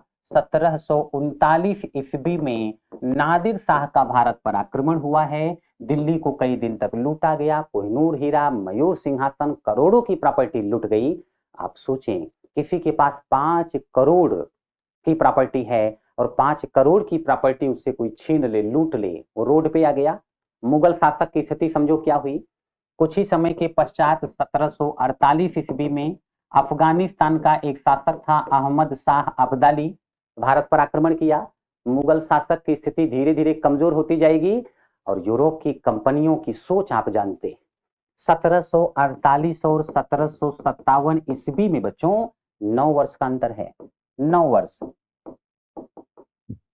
1757 ईस्वी में आपने सुना होगा प्लासी का युद्ध हुआ था और प्लासी का युद्ध ब्रिटिश ईस्ट इंडिया कंपनी ने जीता। बंगाल जो भारत का बहुत ही समृद्ध प्रांत था, वहां का धन उसे मिलेगा, खजाना मिलेगा। ब्रिटिश ईस्ट इंडिया कंपनी की शक्ति बढ़ गई। 1757 और 1764 ईस्वी में बच्चों 7 वर्ष का सिर्फ जो है अंतर है। 1764 ईस्वी में बक्सर का युद्ध हुआ, बैटल ऑफ बक्सर। भारत का बड़ा क्षेत्र अंग्रेजों के प्रभाव में भारत के ही धन से भारतीयों को सेना में भर्ती करके विशाल सेना संगठित करके ये British east India company Bharat को गुलाम बना देगी। आप मेरी बात समझ रहे हैं क्या होने वाला है। सिर्फ दिमाग लगाया गया है, बाकी सब भारत में ही था। भारत में धन की कोई कमी नहीं, भारत में जनसंख्या की कोई कमी नहीं। अंग्रेजों ने भारत के ही धन से भारतीयों को ही सेना में भर्ती करके, अभी सोचो, राष्ट्रवाद की भावना नहीं थी भारतीयों में, नहीं तो ऐसा नहीं करते। किसी विदेशी का सहयोग कर रहे हैं अपने ही भाइयों को मरवाने के लिए, अपना देश गुलाम बनवा डाला, ऐसी स्थिति थी। तो इसीलिए बच्चों पहले क्या होता था, लोग इतिहास से सीखते नहीं थे, पर आपको सीखना है। इन्होंने भारत को गुलाम बना डाला। अब जब आप इस प्रकार से पढ़ते हैं तो आपके लिए सारी बातें समझना आसान हो जाता है। अब जैसे देखो बेटा, यहां पर अगर आपसे ऐसे प्रश्न किए जाएं कि ब्रिटिश ईस्ट इंडिया कंपनी जिस समय भारत पहुंची उस समय मुगल शासक कौन था, तो आप अच्छी तरह से जानते हैं जहांगीर, आप कह देंगे जहांगीर। आपसे ये पूछा जाए कि मयूर सिंहासन पर बैठने वाला अंतिम मुगल शासक कौन था, पीकॉक थ्रोन पर, आप तुरंत कह देंगे मोहम्मद शाह रंगीला। मैंने कहा ना रंगीला से नादिर शाह ने, मैं ये सब लिखवाऊंगा जब टॉपिक पढ़ाऊंगा, अभी तो आपको बस समझा रहा हूं कि समझना कैसे। ये सब मैं जब समझाऊंगा, जब टॉपिक पढ़ाऊंगा तो विस्तार से समझाऊंगा और नोट कराऊंगा। आप तुरंत कह देंगे मोहम्मद शाह रंगीला। ये तथ्य पर आधारित प्रश्न है। किंतु आपसे यह प्रश्न किया जाए कि बताएं, ब्रिटिश ईस्ट इंडिया कंपनी या अंग्रेजों ने विश्व के बड़े क्षेत्र पर नियंत्रण स्थापित कर लिया, कम समय में विश्व के बड़े क्षेत्र पर नियंत्रण स्थापित कर लिया, किंतु भारत पर नियंत्रण स्थापित करने में उनको बहुत अधिक समय क्यों लगा? कारण वे अत्यधिक कमजोर थे, भारत पर नियंत्रण स्थापित नहीं करना चाहते थे, उनकी सेना जो है विशाल नहीं थी, और एक ऑप्शन उसमें यह दे दिया जाए कि भारत में मुगल शासक बहुत शक्तिशाली थे। तो मुगल शासक बहुत शक्तिशाली थे, और जब तक मुगल शासक शक्तिशाली रहेंगे बच्चों, कंपनी अपना टैलेंट नहीं दिखा पाएगी। वो टैलेंट दिखाएगी जब मुगल शासक कमजोर होंगे। यह बात आपको समझनी होगी। और देखो बच्चों, जैसे अंग्रेजों ने दिमाग लगाकर भारत को गुलाम बनाया है, ऐसे ही कल को दिमाग लगा करके ही भारत को आजाद कराने वाले आजाद कराएंगे। ऐसा नहीं कि हम हथियारों का प्रयोग नहीं करेंगे, पर कुछ लोग दिमाग लगाकर बड़े सफल होंगे। एक नाम मैं आपको बता दूं, मोहनदास करमचंद गांधी। आप जानते हैं साउथ अफ्रीका में रहते थे। भारत कब आए हैं? जब फर्स्ट वर्ल्ड वार चल रहा था, प्रथम विश्व युद्ध 1914 ईस्वी से 1918 ईस्वी। बच्चों जैसे कोई मूवी देखें आप, तो मूवी में हीरो क्या करता है कि विलेन का विश्वास जीत कर उसकी गैंग में शामिल हो जाता है और फिर उसी के लोगों को मारता है।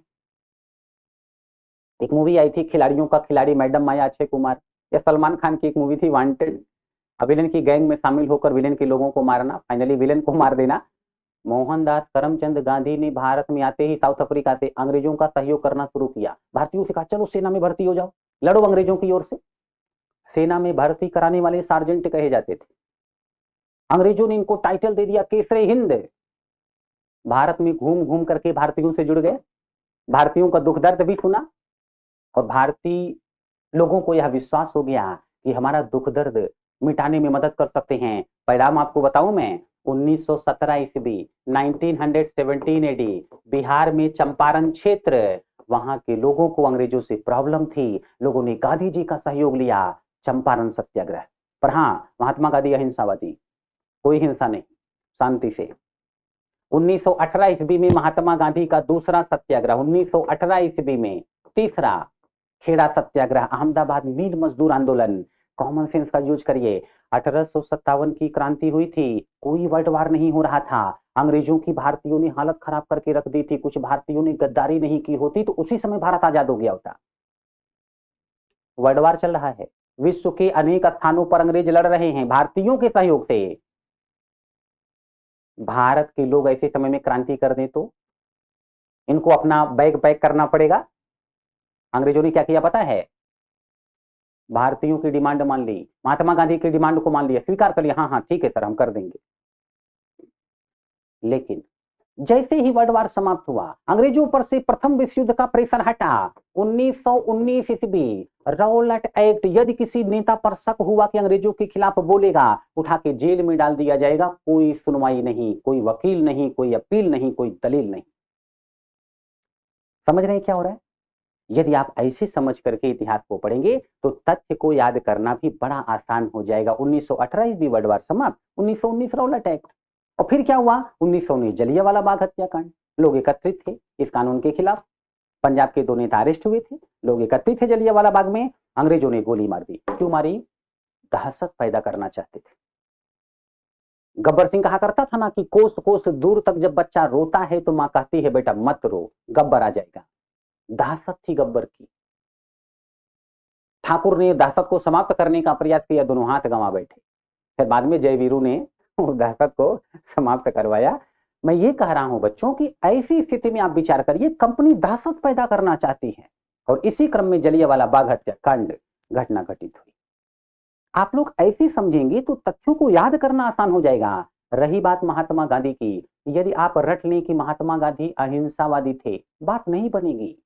महात्मा गांधी समय की मांग को भी समझते थे। भारत में कोई भी शासक ऐसा नहीं है जो अंग्रेजों को चुनौती दे सके। भारत की जनता जो है उसके पास हथियार नहीं है कि अंग्रेजों से लड़ सके।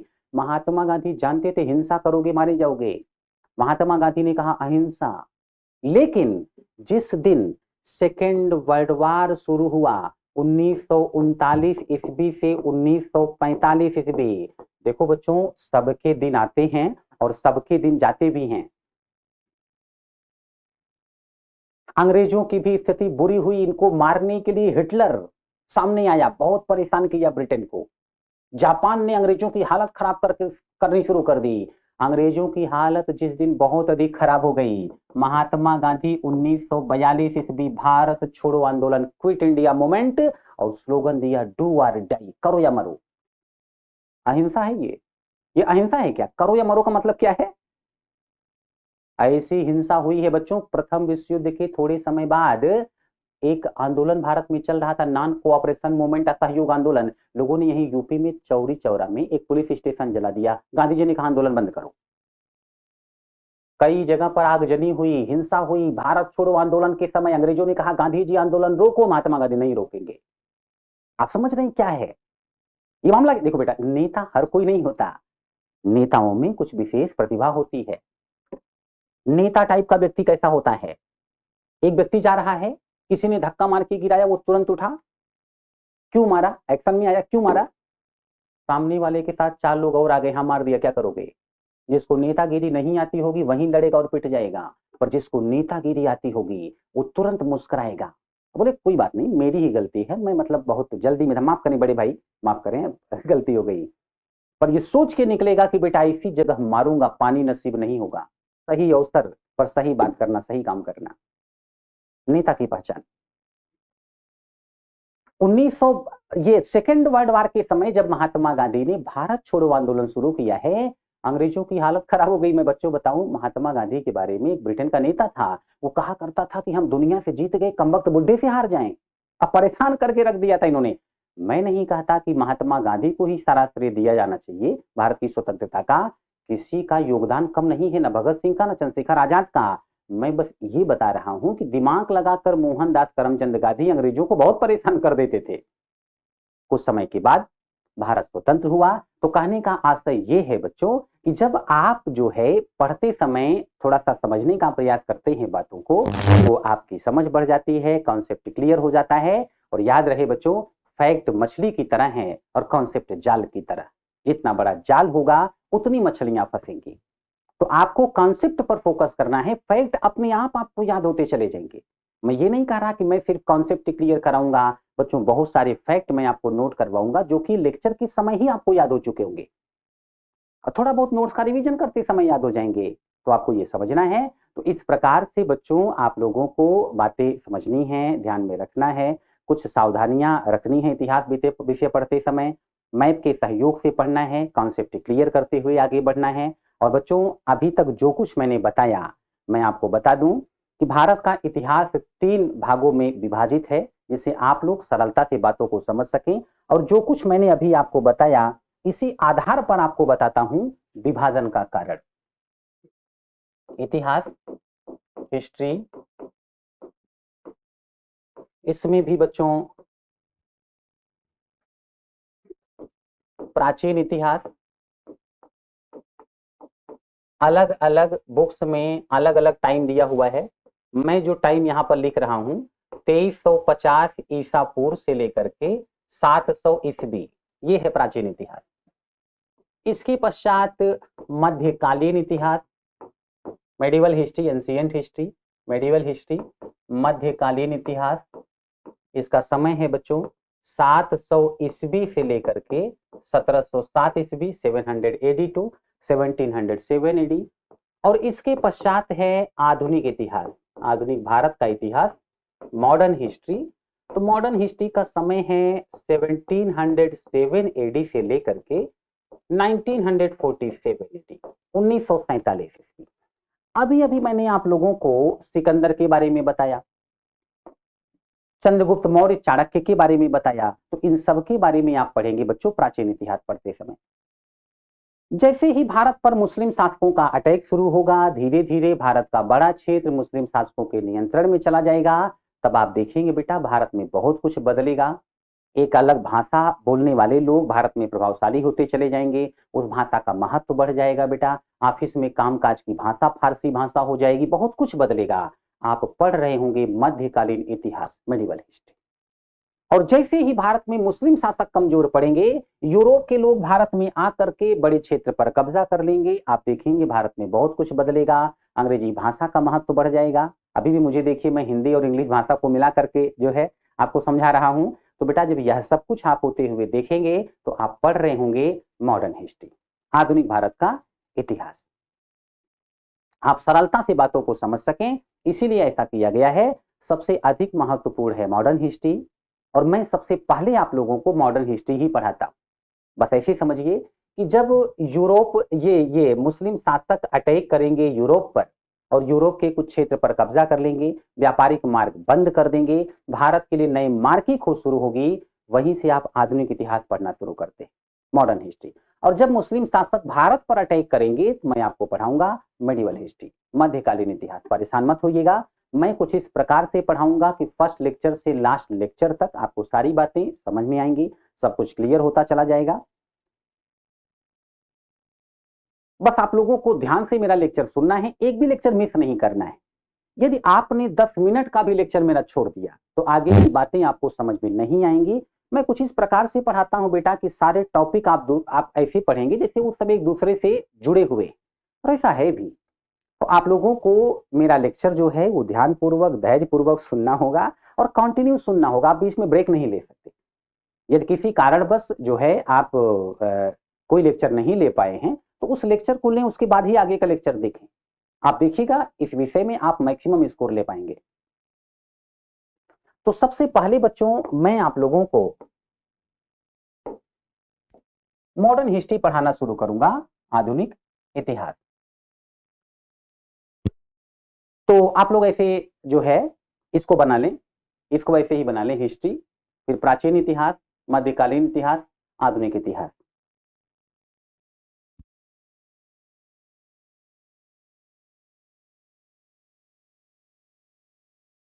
इसे नोट करें।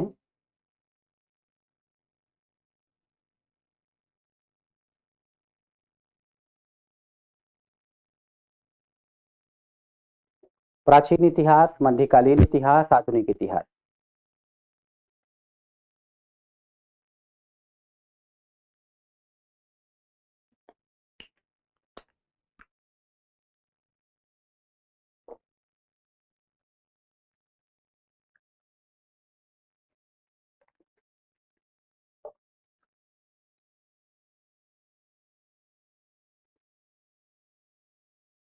और अब हेडिंग डालिए आधुनिक इतिहास, मॉडर्न हिस्ट्री।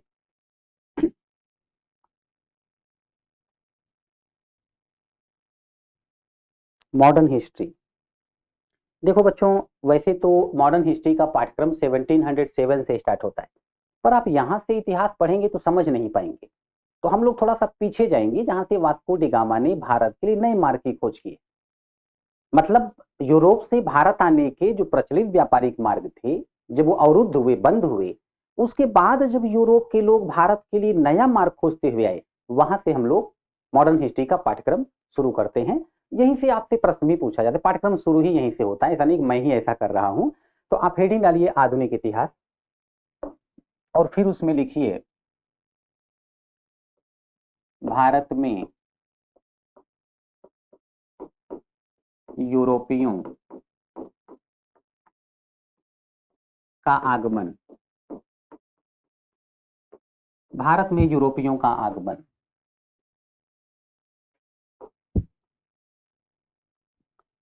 कई कंपनियां भारत आएंगी बच्चों, मैं एक एक कंपनी के बारे में विस्तार से बताऊंगा, फिर समझाऊंगा कि कैसे इन कंपनियों ने भारत में क्षेत्रों पर कब्जा करने का सोचा और कैसे कंट्रोल करना शुरू किया। फिर भारत का गुलाम होना, फिर भारत की आजादी के लिए भारतीयों का प्रयास, सब विस्तार से पढ़ाऊंगा। आप एक कार्य करिए, ऐसे लिखिए कंपनी यूरोप में स्थापना। सारी कंपनियां एक स्थान पर लिख लीजिए। कभी कभी पूछ लिया जाता है कि कौन सी कंपनी यूरोप में कब स्थापित हुई और भारत में कब स्थापित हुई। फिर एक एक कंपनी में विस्तार से पढ़ाऊंगा। अभी जो आप लिख रहे हैं इस पर मैं डिस्कस करूंगा, डिटेल से चर्चा करूंगा, तो ये याद हो जाएगा। यहाँ पर रटने की आवश्यकता नहीं है। यूरोप में स्थापना, फिर भारत में स्थापना। कंपनी फाउंडेशन इन यूरोप और foundation in India.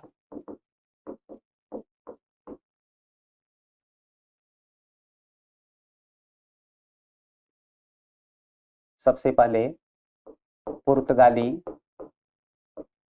East India company, Portuguese east India company.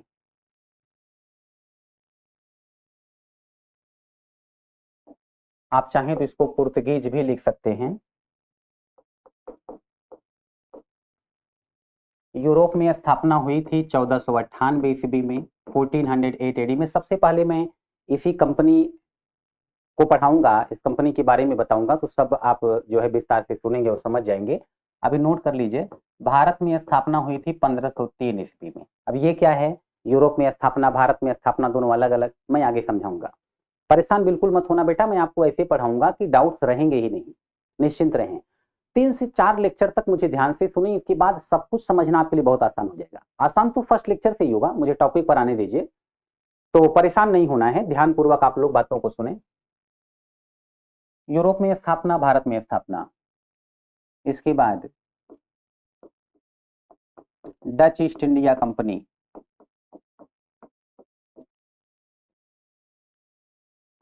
Europe में स्थापित हुई थी 1602 एडी में, भारत में स्थापित हुई थी 1605 एडी में। इसके पश्चात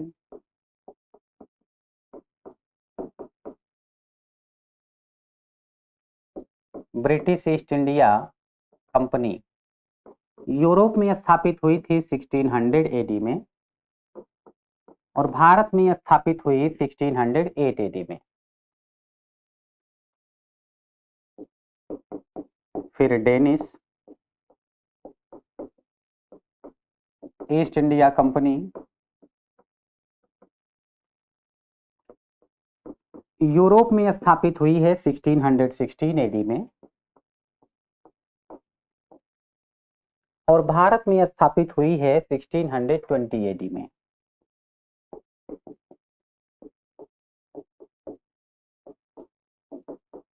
इसके पश्चात French east India company,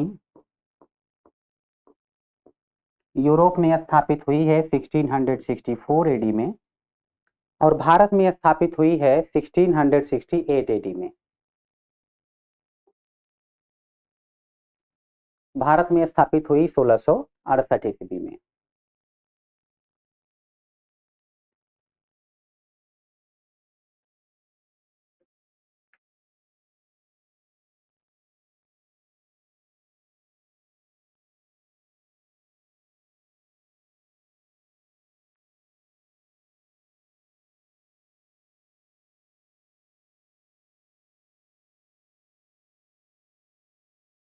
topic है एडवेंट ऑफ यूरोपियंस, यूरोपियों का आगमन। अब हेडिंग डालिए, Portuguese east India company, Portuguese east India company.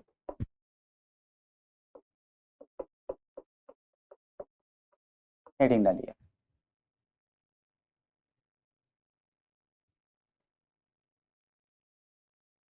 Portuguese east India company,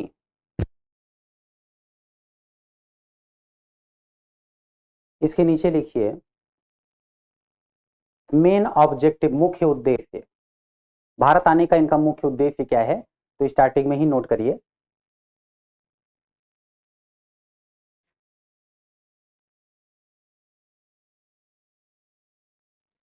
main objective, मुख्य उद्देश्य, तो इसमें फर्स्ट लिखिए ट्रेड, व्यापार।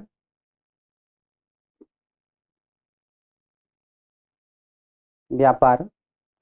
और सेकंड पॉइंट लिखिए चेंज द रिलीजन, धर्म परिवर्तन। चेंज द रिलीजन, धर्म परिवर्तन। और इसके नीचे लिख लीजिए प्रथम भारत पहुंचने वाली प्रथम यूरोपीय कंपनी। भारत पहुंचने वाली प्रथम यूरोपीय कंपनी।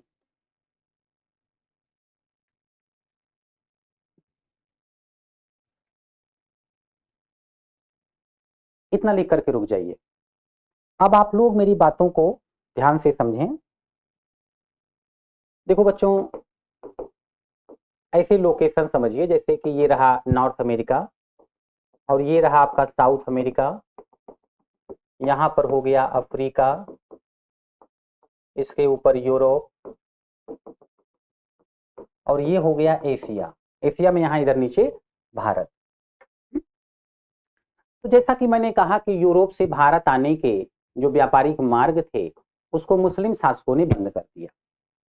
इसके पश्चात यहाँ पर पुर्तगाल नाम का देश, बगल में स्पेन नाम का देश, इन लोगों ने भारत के लिए नए व्यापारिक मार्ग की खोज शुरू की।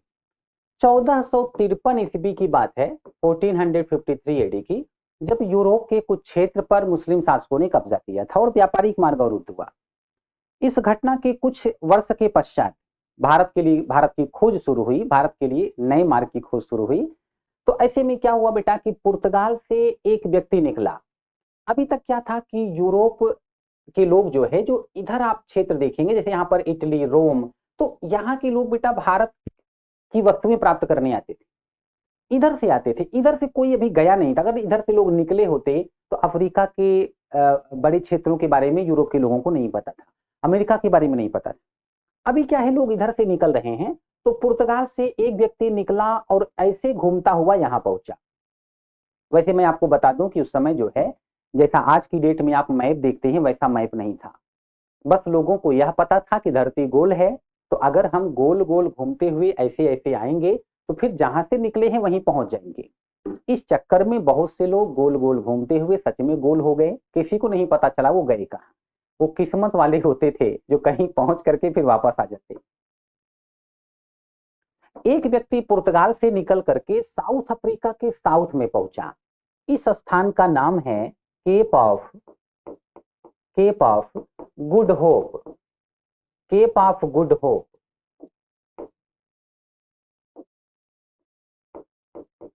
केप ऑफ गुड होप अथवा इसे ही कहा जाता है उत्तमासा अंतरीप। उत्तमासा अंतरीप। यहां पहुंचने वाला जो पहला व्यक्ति है वो 1487 ईस्वी में पहुंचा है, बार्थो लोम्यो डियास। अब बेटा इसके आगे आने से ये डर गया या घर वालों की याद सताई कि वापस चला गया। कहना कठिन कार्य है। यह व्यक्ति यहां से वापस चला गया। इस घटना के 5 वर्ष के बाद स्पेन से निकला है कोलंबस, 1492 ईस्वी में गलती से पहुंच गया अमेरिका। पर हम लोग अमेरिका की बात नहीं कर रहे। 1492 के 6 वर्ष के पश्चात वास्को डी गामा निकला। अच्छा, पुर्तगाल के लोगों को केप ऑफ गुड होप तक का मार्ग पता है, तो यहां तक तो आने में वास्को डी गामा को कोई प्रॉब्लम नहीं होगी। वास्को डी गामा इससे आगे बढ़ा। अब आपको समझने की आवश्यकता यह है कि देखो बेटा, समुद्री मार्ग से आ रहा है। अभी भारत के कौन कौन से राज्य हैं जिनकी सीमाएं समुद्र से लगी? तो आप जानते हैं कि यहां पर देखो केरला है, केरला के ऊपर कर्नाटका है, कर्नाटका के ऊपर गोवा, गोवा के ऊपर महाराष्ट्र, महाराष्ट्र के ऊपर गुजरात। मैं आपको एक बार ऐसे मानचित्र पर दिखा देता हूं, क्योंकि इन राज्यों की लोकेशन आपको समझनी होगी यदि आगे का इतिहास बहुत अच्छी तरह से समझना चाहते। आप देखें, केरला, कर्नाटका, गोवा, महाराष्ट्र, गुजरात, इन राज्यों की सीमाएं जो है वो पानी से लगी हुई। वास्को डी गामा आ रहा है। वास्को डी गामा बेटा ऐसे समुद्री मार्ग से आ रहा है तो केरला भी पहुंच सकता है, कर्नाटका भी, महाराष्ट्र भी, गुजरात भी, गोवा भी। और यह भी संभावना है कि यहीं केरला के नीचे इधर समुद्री मार्ग से आगे निकल जाए, इसको पता भी न चले कि रास्ते में भारत पड़ा था। इस बात की भी संभावना है, पर ऐसा हुआ नहीं। वास्को डी गामा पहुंचा है केरल में, और केरल में मसाले बहुत अधिक होते थे। अब आप सोच करके देखें कि यूरोप में मसालों की बहुत डिमांड थी और मसालों वाली लोकेशन पर ही वास्को डी गामा पहुंचेगा, या तो इत्तेफाक है, या तो उसको किसी ने पहुंचाया है। तो इत्तेफाक नहीं है, बल्कि किसी ने पहुंचाया है। बेटा गुजरात के लोग अच्छे व्यापारी होते रहे हैं। हड़प्पा सभ्यता के जमाने से गुजरात में एक बंदरगाह था लोथल में। हड़प्पा सभ्यता के समय पर लोग व्यापार करते थे। हड़प्पा सभ्यता के लोग व्यापार कर करके विश्व के लोगों से कहीं ज्यादा डेवलप थे, सबसे डेवलप सिविलाइजेशन थी। तो गुजरात का एक व्यापारी था अब्दुल मानिक। व्यापार के उद्देश्य से गया होगा, वास्को डिगामा से रास्ते में मिल गया। अब वास्को डिगामा को अब्दुल मानिक लेकर के आ रहा है, वही मार्ग बता रहा है। तो अब्दुल मानिक के सहयोग से, मैं यहां नाम लिख रहा हूं, अब्दुल मानिक, अब्दुल मानिक के सहयोग से वास्को डिगामा भारत पहुंचने वाला है। समय है 17 मई। एनसीईआरटी में लिखा हुआ है बच्चों 17 मई, पर आप नेट का यूज करेंगे, कई वेबसाइट पर 20 मई दिया हुआ है। तो जो सबसे ज्यादा आपको मिलेगा इंटरनेट पर अलग अलग वेबसाइट्स पर, वो है 20 मई। बड़ी कंफ्यूजन है कि 17 मई या 20 मई। तो देखो बच्चों, जिस समय की बात मैं आपको बता रहा हूं उस समय आज तक और जी न्यूज वाले ये न्यूज चैनल्स नहीं थे। अगर होते तो कैमरा लेकर के केरला में खड़े होते कि ये देखिए सबसे पहले यह खबर आज तक चैनल पर दिखाई जाएगी। वो दूर से सिप आता हुआ और पास आता हुआ बेहद खूबसूरत सिप, और ये गेट ओपन, वास्को डिगामा उतरा भारत की धरती पर कदम रखते हुए, ये आपका स्वागत है। एक एक सेकंड की रिकॉर्डिंग होती, पर ऐसा नहीं है, इसलिए कंफ्यूजन है। कुछ विद्वान कहते हैं 17 मई को ये भारत पहुंचा है, कुछ कहते हैं 20 मई को। आप ध्यान रखना बेटा, इतिहास में कई बार जब आप प्रश्न पढ़ते हैं डायरेक्ट उसका उत्तर नहीं होता है विकल्पों में, तो आपको नियरेस्ट ऑप्शन मानना पड़ता है। वास्को डिगामा भारत कब पहुंचा? 17 मई, 17 जून, 17 जुलाई, 17 अगस्त, 17 मई। वास्को डिगामा भारत कब पहुंचा? 20 मई, 20 जून, 20 जुलाई, 20 अगस्त, 20 मई। अब अगर दोनों ऑप्शन में नहीं है तो वास्को डिगामा भारत कब पहुंचा? 18 मई, 18 जून, 18 जुलाई, 18 अगस्त, 18 मई। याद रहे, ऐसा मत सोचना कि प्रश्न गलत है उत्तर ही न करें। प्रश्न गलत है, ये कमीशन की समस्या है, आप अपना टैलेंट दिखा कर आए। अब गलत प्रश्न है तो बिल्कुल टैलेंट दिखाएं, क्योंकि प्रश्न गलत है तो या तो कमीशन उसे बाहर करेगा या सबको समान नंबर देगा। तो किसी ने चाहे सही किया हो या गलत, आपको अपना टैलेंट दिखाना है। कई बार मेरे स्टूडेंट्स ने गलती की है, सर प्रश्न गलत था मैं छोड़ दिया, मैंने कहा बेटा बताया था मत छोड़ना। अब कुछ लोगों के दिमाग में आ रहा होगा कि सर 17 मई और 20 मई दोनों ऑप्शन में है, तब वास्को डिगामा भारत कब पहुंचा? 17 मई, 20 मई, 20 जून, 20 जुलाई। तो बेटा तब आप एनसीईआरटी को मानेंगे, जो एनसीईआरटी में दिया हुआ है 17 मई। ध्यान रहे, शुरू में ही बता दे रहा हूं, ये सावधानियां रखनी है। तो 17 मई अथवा 20 मई को वास्को डिगामा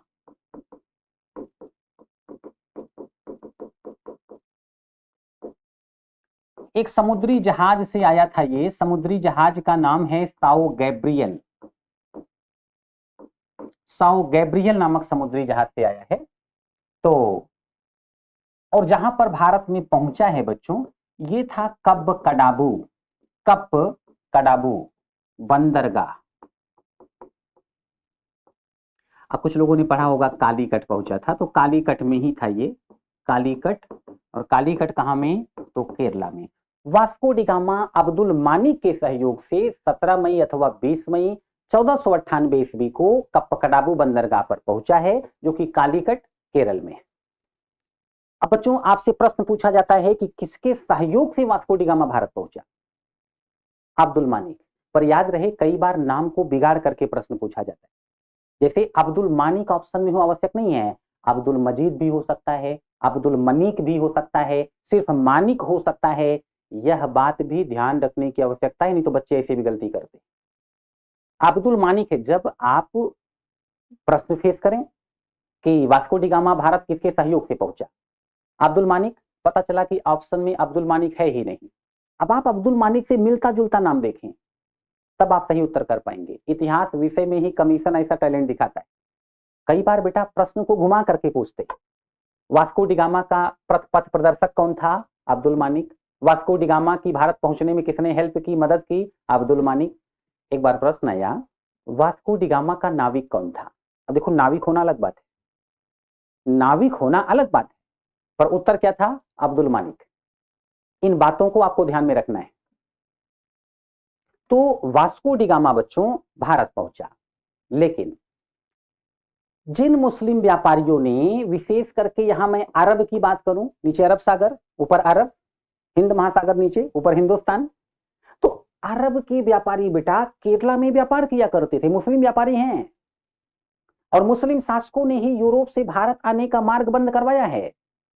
अभी सोच करके देखो, यूरोप में भारतीय वस्तुओं की कमी पड़ गई, अरबी व्यापारी भारत की वस्तुएं ले जाकर और यूरोप इधर बगल में यहाँ के लोगों को पहुंचाएं, अरबियों को खूब लाभ प्राप्त होगा कि नहीं, अरबी लोगों को लाभ प्राप्त होगा कि नहीं। तो अरबी बेटा भारत की वस्तुएं बेच बेच करके लाभ प्राप्त कर रहे थे, ये नहीं चाहते कि यूरोप के लोग यहां पर आए। वास्को डी गामा केरला पहुंचा है, अरबी व्यापारियों ने विरोध किया, लेकिन यहाँ का एक हिंदू शासक था जमोरिन, जमोरिन कालीकट का किंग था, जमोरिन ने वास्को डी गामा का स्वागत किया। वास्को डी गामा जो है वह अब कालीकट से मसाले खरीदेगा, लेकर के जाएगा। लेकिन आप इतना तो समझ गए होंगे कि मुस्लिम्स में और ईसाइयों में संघर्ष चल रहा है। वास्को डी गामा कई बार भारत आता है बेटा, और एक बार की मैं आपको बात बताऊं, जा रहा था, रास्ते में इसको शिप दिखा, भारत के लोग मक्का मदीना जा रहे थे, अभी भी जाते हैं, शिप में आग लगा दी, महिलाएं तक जल करके मर गई, बच्चों को महिलाएं ऐसे हाथ पे लेके खड़ी थी ऊपर, ऐसे कि बच्चा बच जाए, कहां से बचेगा।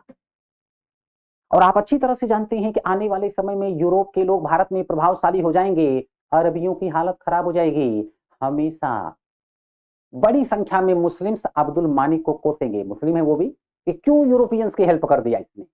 इस प्रकार की स्थिति आपको देखने को मिलेगी, क्योंकि वास्को डी गामा को मसाले के व्यापार से अत्यधिक लाभ प्राप्त हुआ, पुर्तगाल को अत्यधिक लाभ प्राप्त हुआ।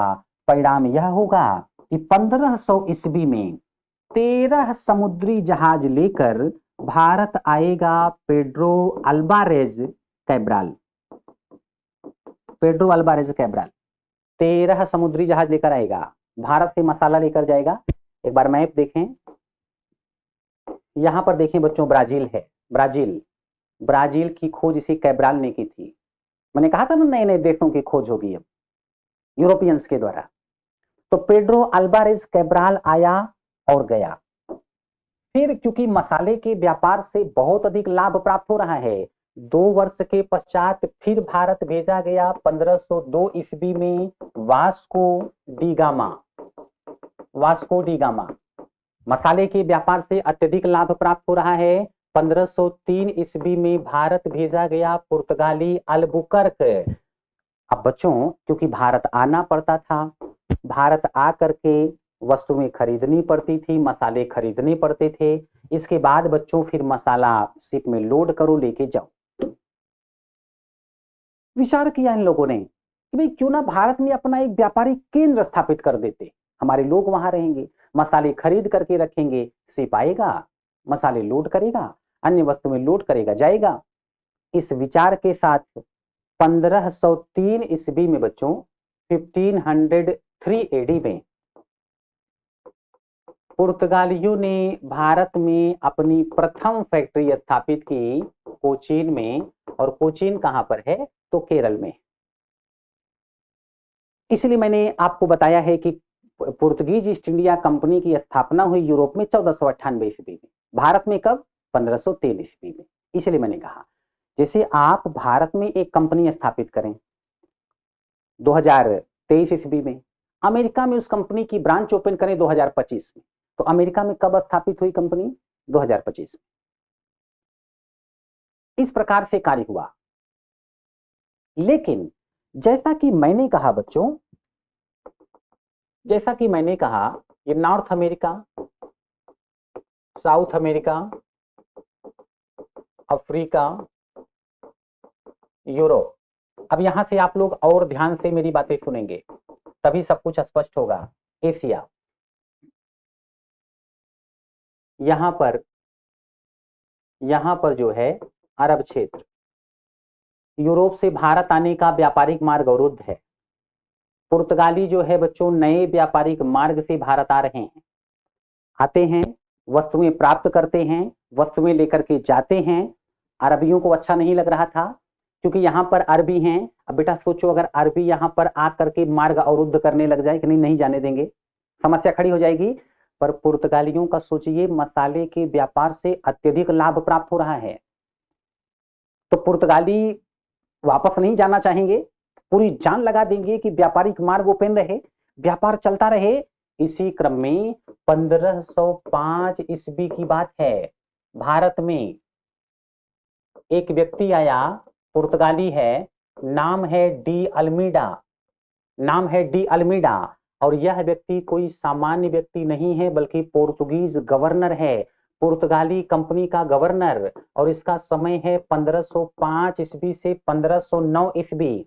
बहुत ध्यान से मेरी बात सुने, 1505 ईस्वी से 1509 ईस्वी। पुर्तगाली कंपनी का गवर्नर है, और गवर्नर मतलब सिर्फ ऑफिस में बैठ करके पेन चलाने वाला नहीं, हथियार चलाने में भी एक्सपर्ट। अच्छी खासी सेना है इसके साथ, कि व्यापारिक मार्ग अवरुद्ध नहीं होना चाहिए। यह व्यक्ति सेना लेकर के पहुंचा है, और सेना भी कैसी, नौसेना, समुद्री मार्ग की रक्षा करनी है, नौसेना, नेवी। बड़े होशियार थे बेटा यूरोप के लोग। विचार करके देखो, पहुंचते ही अरबियों से लड़ जाएं, अरबियों को पराजित कर दें, अरब बगल में है, शिप में भर भर के अरबी जिंदाबाद जिंदाबाद करते निकलेंगे, और एक पुर्तगाली जिंदा नहीं बचेगा। और पुर्तगाल दूर है, वहां से सपोर्ट आने में समय लगेगा। इसलिए डी अल्मीडा ने यहां पर पहुंचते ही एक नीति अपनाई, पॉलिसी, ब्लू वाटर पॉलिसी, नीले पानी की नीति। इसकी मीनिंग होती है, इसका अर्थ है शांत जल की नीति, जल में शांति रहे, लड़ाई नहीं करना है। दुश्मन की शक्ति को समझे बिना यूरोप के लोग लड़ते नहीं थे, बड़े होशियार थे। कुछ लोग थे जो नहीं होशियार थे, पर ज्यादातर यूरोप के लोगों में आप ये लक्षण देखेंगे। ये भारतीयों की तरह नहीं थे कि पाकिस्तान में सनी देओल महोदय घुस गए, हैंडपंप उखाड़ा, 10-20 को लपेटा और डायलॉग मारते हुए भारत आ गए। ऐसा कुछ भी नहीं। ये लोग बेटा सामने वाले की शक्ति पहले समझते थे। देखो, अरब के लोगों के सहयोगी भी हो सकते हैं, और वो भी सपोर्ट में आ सकते हैं। धीरे धीरे पता भी चला कि सहयोगी हैं। अरब क्षेत्र के लोगों के सहयोगी थे यहाँ पर मिस्र, यहाँ पर गुजरात, ये लोग अरबियों के सहयोगी हैं। और हड़प्पा सभ्यता के जमाने से गुजरात में हड़प्पा सभ्यता, मिस्र में सभ्यता, और इधर बेटा मेसोपोटामिया की सभ्यता, अरब से थोड़ा सा ऊपर, व्यापारिक संबंध कायम थे, अभी भी व्यापारिक संबंध कायम है। तीनों एक दूसरे के सहयोगी। अब सोच के देखो कि यदि पुर्तगाली तुरंत लड़ जाते और तीनों लोग मिलकर अटैक कर देते, फिर तो डी अल्मीडा ने शांत जल की नीति अपनाई, धीरे धीरे अपनी शक्ति में वृद्धि करता रहा। और जैसे ही शक्ति में वृद्धि हो गई, चैलेंज कर दिया अरबियों को। और अरबी अफ्रीका, मिस्र के लोगों की मदद से, मतलब मिस्र की सेना, अरबियों की सेना, कहीं कहीं पर इराक मिलता है, गुजरात की सेना। इस समय गुजरात का शासक हुआ करता था महमूद बेगड़ा। इसके बारे में कई कहानियां प्रचलित हैं कि शरीर पर मक्खी भी बैठ जाए तो मर जाती थी, विषपान करता था, इस प्रकार की बातें। महमूद बेगड़ा शासक था। तीनों की सेना लड़ी। 1509 ईस्वी में डी अल्मीडा ने तीनों की सेना को पराजित कर दिया अकेले। डी अल्मीडा ने नेवल सुप्रीमेसी स्टैब्लिश कर ली, नौ सैनिक सर्वोच्चता। 3 देशों की नौसेना को, 3 शासकों की नौसेना को पराजित किया है। और बच्चों मैं आपको बता दूं, पुर्तगाल से भारत आने तक यही 3 क्षेत्र ऐसे हैं जहां के लोग व्यापार में बहुत दिलचस्पी लेते थे, मिस्र, अरब, गुजरात। तीनों की नौसेना पराजित हुई है। आज के बाद कोई है जो पुर्तगालियों के टक्कर में हो, पुर्तगालियों की टक्कर में हो? कोई इनसे टक्कर ले पाएगा क्या? और आप एक बार जो कुछ मैंने नोट कराया है जरा सा देखें कि पुर्तगाली कंपनी भारत में स्थापित हुई है 1503 में। नेक्स्ट यूरोपीय कंपनी की स्थापना भारत में कब होगी? 1605 ईस्वी में। 1503 ईस्वी 1605 ईस्वी में कितना गैप है? 102 वर्ष। लगभग 100 वर्ष तक अकेले पोर्तुगीज ईस्ट इंडिया कंपनी इस मार्ग से व्यापार करेगी, कोई नहीं आ सकता है कोई टक्कर में। और सोच के देखो इस कंपनी को कितना लाभ प्राप्त होने वाला है। और याद रखना बेटा, कुछ देश ऐसे होते हैं, कुछ लोग ऐसे होते हैं कि जरा सी शक्ति बढ़ी, कॉन्फिडेंस बढ़ गया, और फिर लोगों के लिए समस्या खड़ी करते। पुर्तगाल के बारे में अभी बताऊंगा, पाकिस्तान का देख लो, नॉर्थ कोरिया का देख लो, चाइना का देख लो, जापान के बारे में आपको बता दूं, छोटा सा देश, 1905 ईस्वी में रूस को पराजित कर दिया, कॉन्फिडेंस बढ़ा। सेकेंड वर्ल्ड वार के समय अमेरिका गया। अमेरिका में क्या है कि एक वो द्वीप आइलैंड पर्ल हार्बर, गोला बम मार मार के डुबो दिया। यूरोप के लोगों से बहुत चिढ़ते थे जापान के लोग। गलती से अगर यूरोप के लोग टकरा गए रास्ते में, समुद्री जहाज जा रहा है जापान का, जापानी कुंगफू वाले लोग समय समय पर प्रैक्टिस करना होता है उनको, यूरोपियंस के साथ खूब प्रैक्टिस करते थे। मारपीट के मन नहीं भरता था ना, शिप में बांध करके खींचते हुए जापान लेके जाते थे। जापानियों को यूरोप के लोग पीला आतंक कहते थे, पीत आतंक। बाद में अमेरिका ने परमाणु बम गिराया था जापान पर, तब थोड़ा जापान का कॉन्फिडेंस डाउन हुआ है, वरना किसी को कुछ समझता ही नहीं था। अब पुर्तगाल की बात आपको मैं बता दूं, पुर्तगालियों की, इन्होंने बेटा एक बार अपनी शक्ति में वृद्धि की। आज के बाद चाहे अरब सागर हो, चाहे हिंद महासागर हो, चाहे बंगाल की खाड़ी, कोई भी समुद्री जहाज जाएगा, पुर्तगालियों का प्रयास होगा उसे लूट लो। लूट से धन प्राप्त हुआ। आज के बाद भारत से कोई शिप निकला, समुद्र के बड़े क्षेत्र में ये प्रभावशाली हैं, ये बेटा कहते थे हमारे पास समुद्र में इंपायर खड़ा हो गया है, समुद्र में साम्राज्य हमारा खड़ा हो गया है। इनके साम्राज्य में एंट्री मारोगे आपको टैक्स देना पड़ेगा। आपने अकबर का नाम सुना है, बड़ा शक्तिशाली था। अकबर तक का शिप जब तक टैक्स नहीं देता था, समुद्री मार्ग से व्यापार नहीं कर सकता। भारतीयों से टैक्स लेकर के आय में वृद्धि, जहाजों को लूट करके आय में वृद्धि। इतना ही नहीं, ये लोग कहते थे कि आप जो है अगर समुद्री मार्ग से व्यापार करना चाहते हैं तो हमसे कार्ज लें, कार्ज परमिट, अगर परमिट नहीं लिया तो जहाज लूट लेंगे। इसके अलावा अगर लूटने से बचना चाहते हैं तो आर्मेडा काफिला व्यवस्था की शुरुआत हुई। काफिला मतलब ग्रुप में चलना, आर्मेडा मतलब आर्मी से जोड़िए। तो पुर्तगाली अपनी सेना मुहैया कराते थे कि कोई व्यापारी समुद्री जहाज लेके जा रहा है, रास्ते में लूटने से बचना चाहता है तो मुझसे सिक्योरिटी ले ले। खैर लुटेरे भी यही है, लूटने से बचना है तो पैसा दो, लूटोगे तब भी। अब विचार करके देखें बेटा, बंगाल में एक क्षेत्र हुगली, हुगली जो है, हुगली पुर्तगालियों के लूटपाट का केंद्र हुआ करता था। अब सोच करके देखो, व्यापार से लाभ, जहाजों को लूट करके लाभ, जहाजों से टैक्स लेकर के लाभ, लाभ ही लाभ है। शक्ति बढ़ेगी कि नहीं? आय बढ़ेगी, शक्ति बढ़ेगी। भारतीयों को, क्योंकि इनके पास इनकी आय बढ़ गई है, भारतीयों को सेना में भर्ती कर सकते हैं कि नहीं, और फिर भारत के क्षेत्रों पर कब्जा कर सकते हैं कि नहीं। आरंभ में समुद्र में शक्ति बढ़ाई इन्होंने, और अगला जो पुर्तगाली गवर्नर आएगा आप देखेंगे वह भारत की जमीन पर कब्जा करना शुरू करेगा। मैं आपको विस्तार से बताऊंगा। पुर्तगालियों का कॉन्फिडेंस बढ़ता ही जा रहा है ना।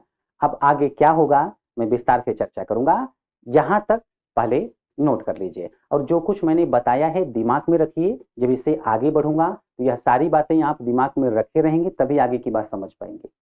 पुर्तगाली क्या कर रहे हैं, कैसे करेंगे, सब कुछ स्पष्ट हो जाएगा। तो लिखिएगा,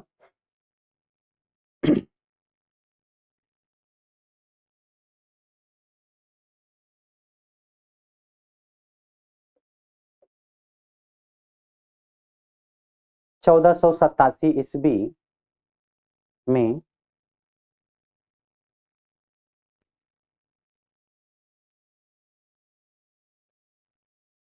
पुर्तगाली यात्री, पुर्तगाली यात्री बार्थोलोम्यू डियास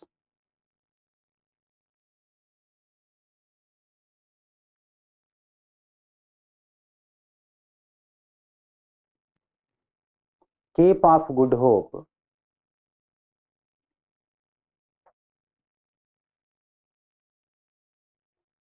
ऑब्लिक उत्तमासा अंतरीप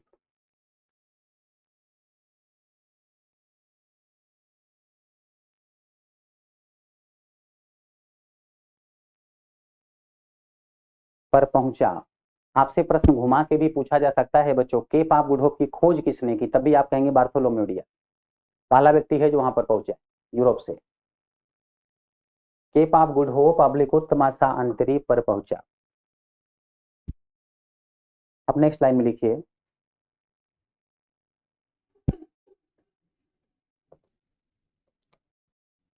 17 मई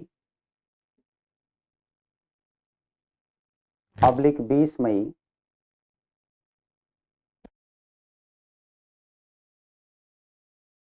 1498 ईस्वी को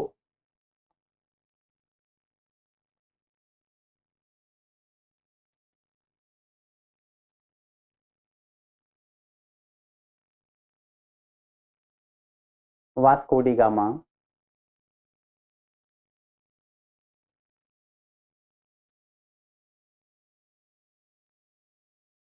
साओ गैब्रियल नामक जहाज से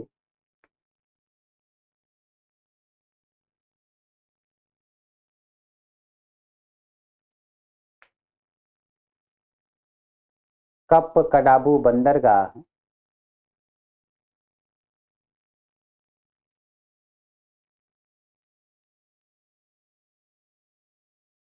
ब्रैकेट में कालीकट डैश करके केरला, मतलब कालीकट डैश करके केरल, कप कडाबू बंदरगाह ब्रैकेट में कालीकट डैश करके केरल ब्रैकेट क्लोज पर पहुंचा।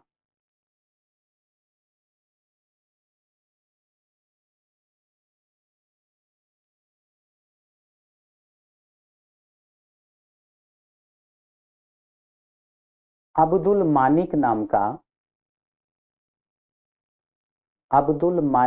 का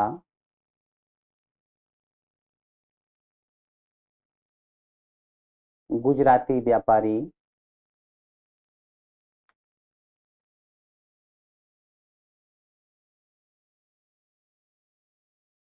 बच्चों मैं इतिहास विषय को थोड़ा डिफरेंट तरीके से पढ़ाता हूँ। तो जैसा कि मैंने कहा कि 2-3 लेक्चर में ही आपको जो है आदत पड़ जाएगी जिस शैली में मैं आपको इतिहास समझाता हूँ, फिर आपके लिए सब कुछ बहुत आसान होने वाला है। तो लिखिएगा, अब्दुल मानिक नाम का गुजराती व्यापारी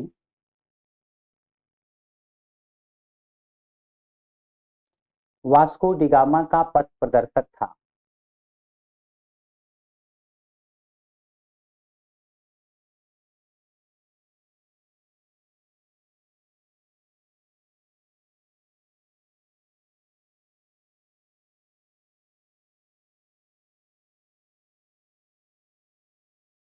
फिर लिखिए, कालीकट में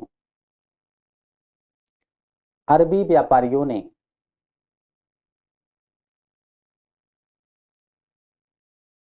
वास्को डिगामा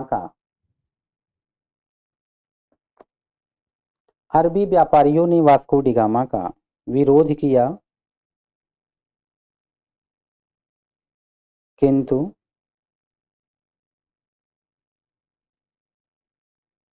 कालीकट के शासक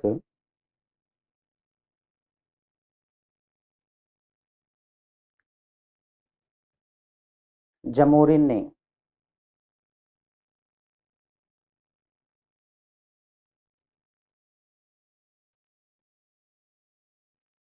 वास्को डिगामा का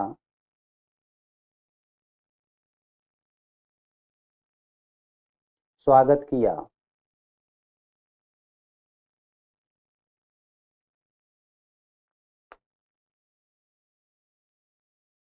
अब नेक्स्ट लाइन में लिखिए, 1500 ईस्वी में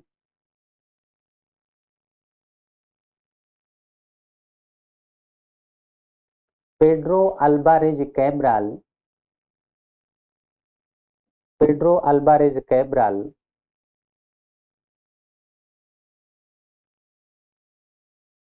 13 समुद्री जहाजों के साथ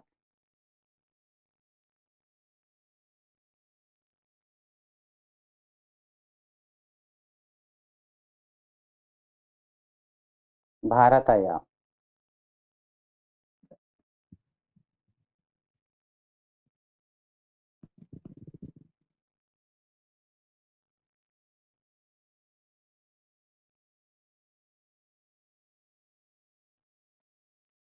नेक्स्ट लाइन में 1502 ईस्वी में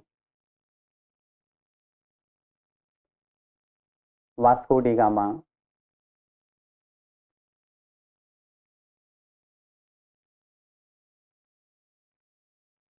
दूसरी बार भारत आया।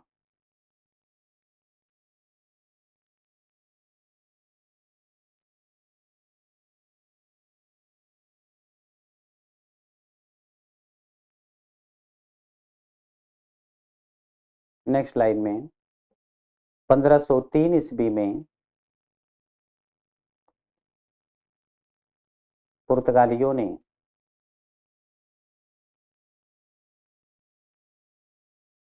कोचीन में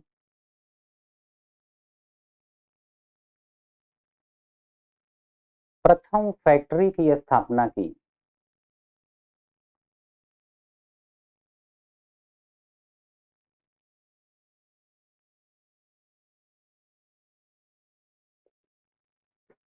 प्रथम फैक्ट्री की स्थापना की।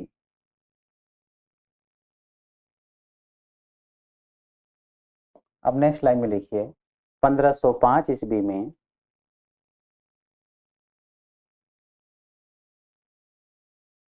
प्रथम पुर्तगाली गवर्नर के रूप में प्रथम पुर्तगाली गवर्नर के रूप में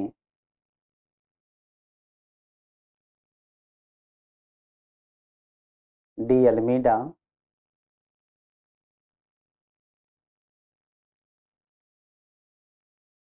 भारत आया। डी अल्मीडा भारत आया।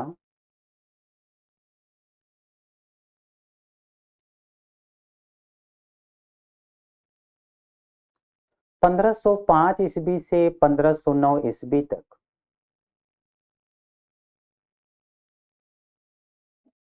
अल्मीडा भारत में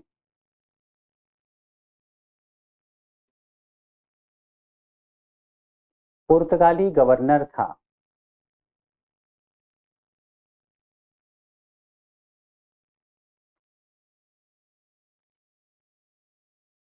नेक्स्ट पॉइंट, अल्मीडा ने नीले पानी की नीति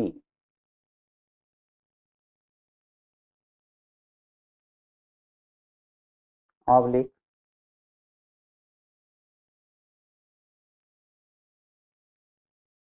शांत जल की नीति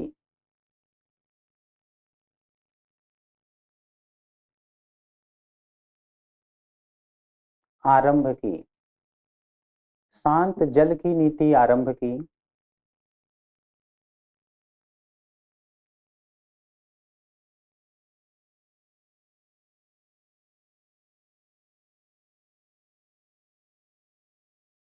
फिर लिखिए नेक्स्ट लाइन में नीले पानी की नीति का अर्थ, meaning of blue water policy. नीले पानी की नीति का अर्थ डैश करके शांतिपूर्वक व्यापार।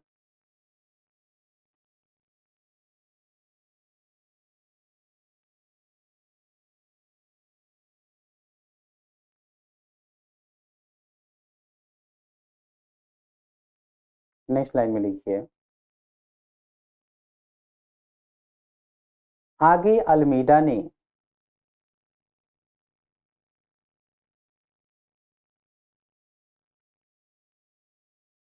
अरब, मिस्र और गुजरात, इजिप्ट, मिस्र, अरब, गुजरात। आगे अल्मीडा ने अरब, मिस्र और गुजरात तीनों की संयुक्त सेना को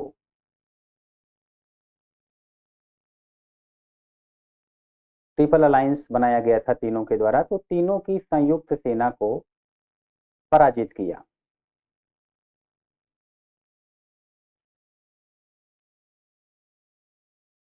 और नौ सैनिक सर्वोच्चता, नेवल सुप्रीमेसी, और नौ सैनिक सर्वोच्चता स्थापित की।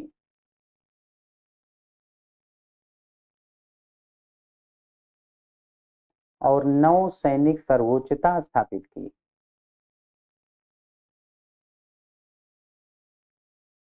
लिखिएगा पुर्तगाली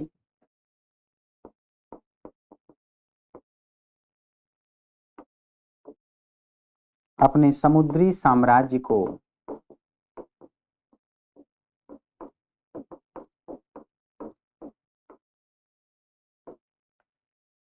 एस्तादो द इंडिया कहते थे। एस्तादो द इंडिया कहते थे।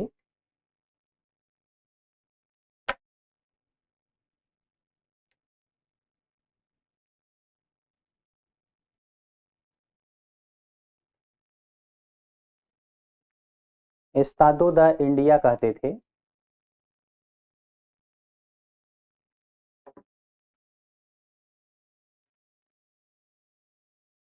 पुर्तगालियों ने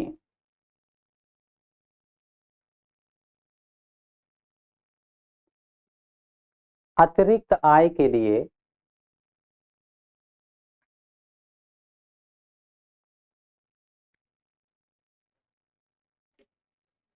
कार्ड्स आर्मेडा,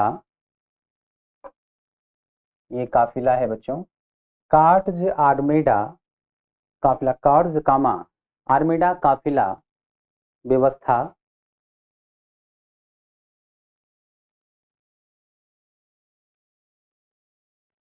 की शुरुआत की। कार्ड्स आर्मेडा काफिला व्यवस्था की शुरुआत की।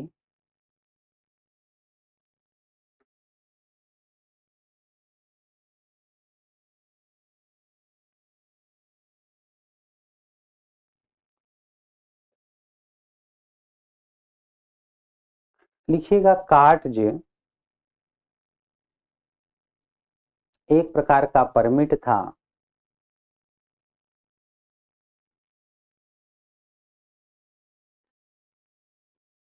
जिसे ना प्राप्त करने की स्थिति में, कार्ड्स एक प्रकार का परमिट था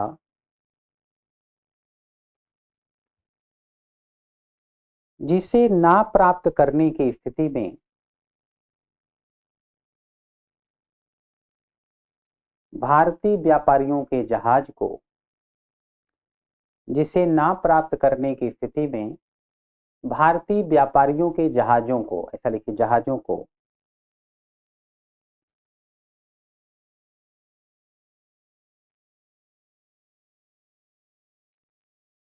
पुर्तगालियों द्वारा युद्ध का माल समझकर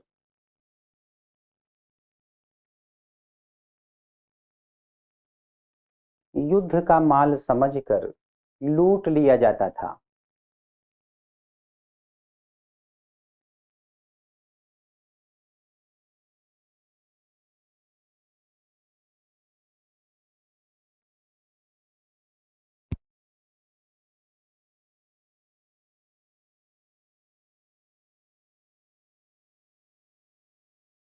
नेक्स्ट लाइन में लिखिएगा, पुर्तगालियों ने युद्ध का माल समझकर लूट लिया जाता था।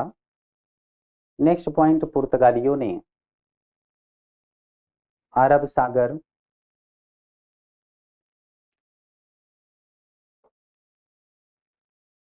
एवं बंगाल की खाड़ी में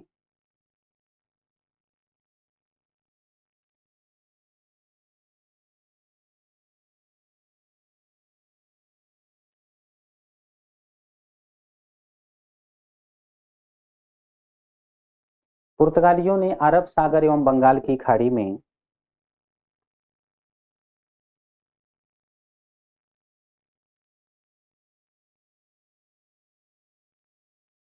लूटपाट करना आरंभ किया।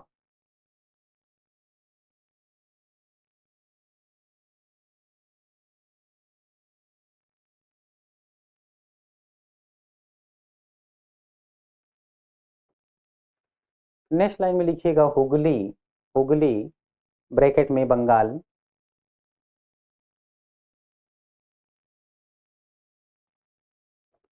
पुर्तगालियों की लूट का मुख्य केंद्र था।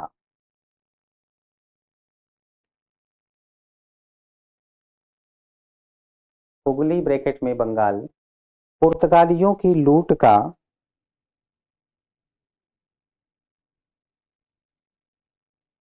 मुख्य केंद्र था।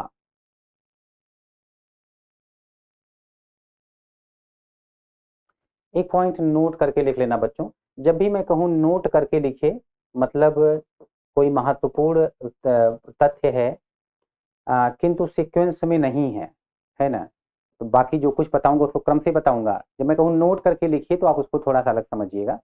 तो नोट करके लिखिएगा, तत्कालीन समय में,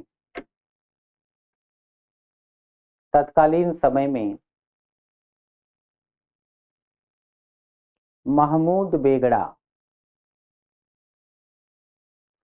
तत्कालीन समय में महमूद बेगड़ा, ये महमूद बेगड़ा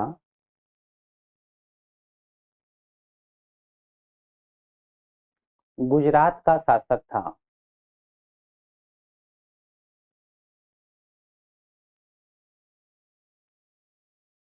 तत्कालीन समय में महमूद बेगड़ा गुजरात का शासक था।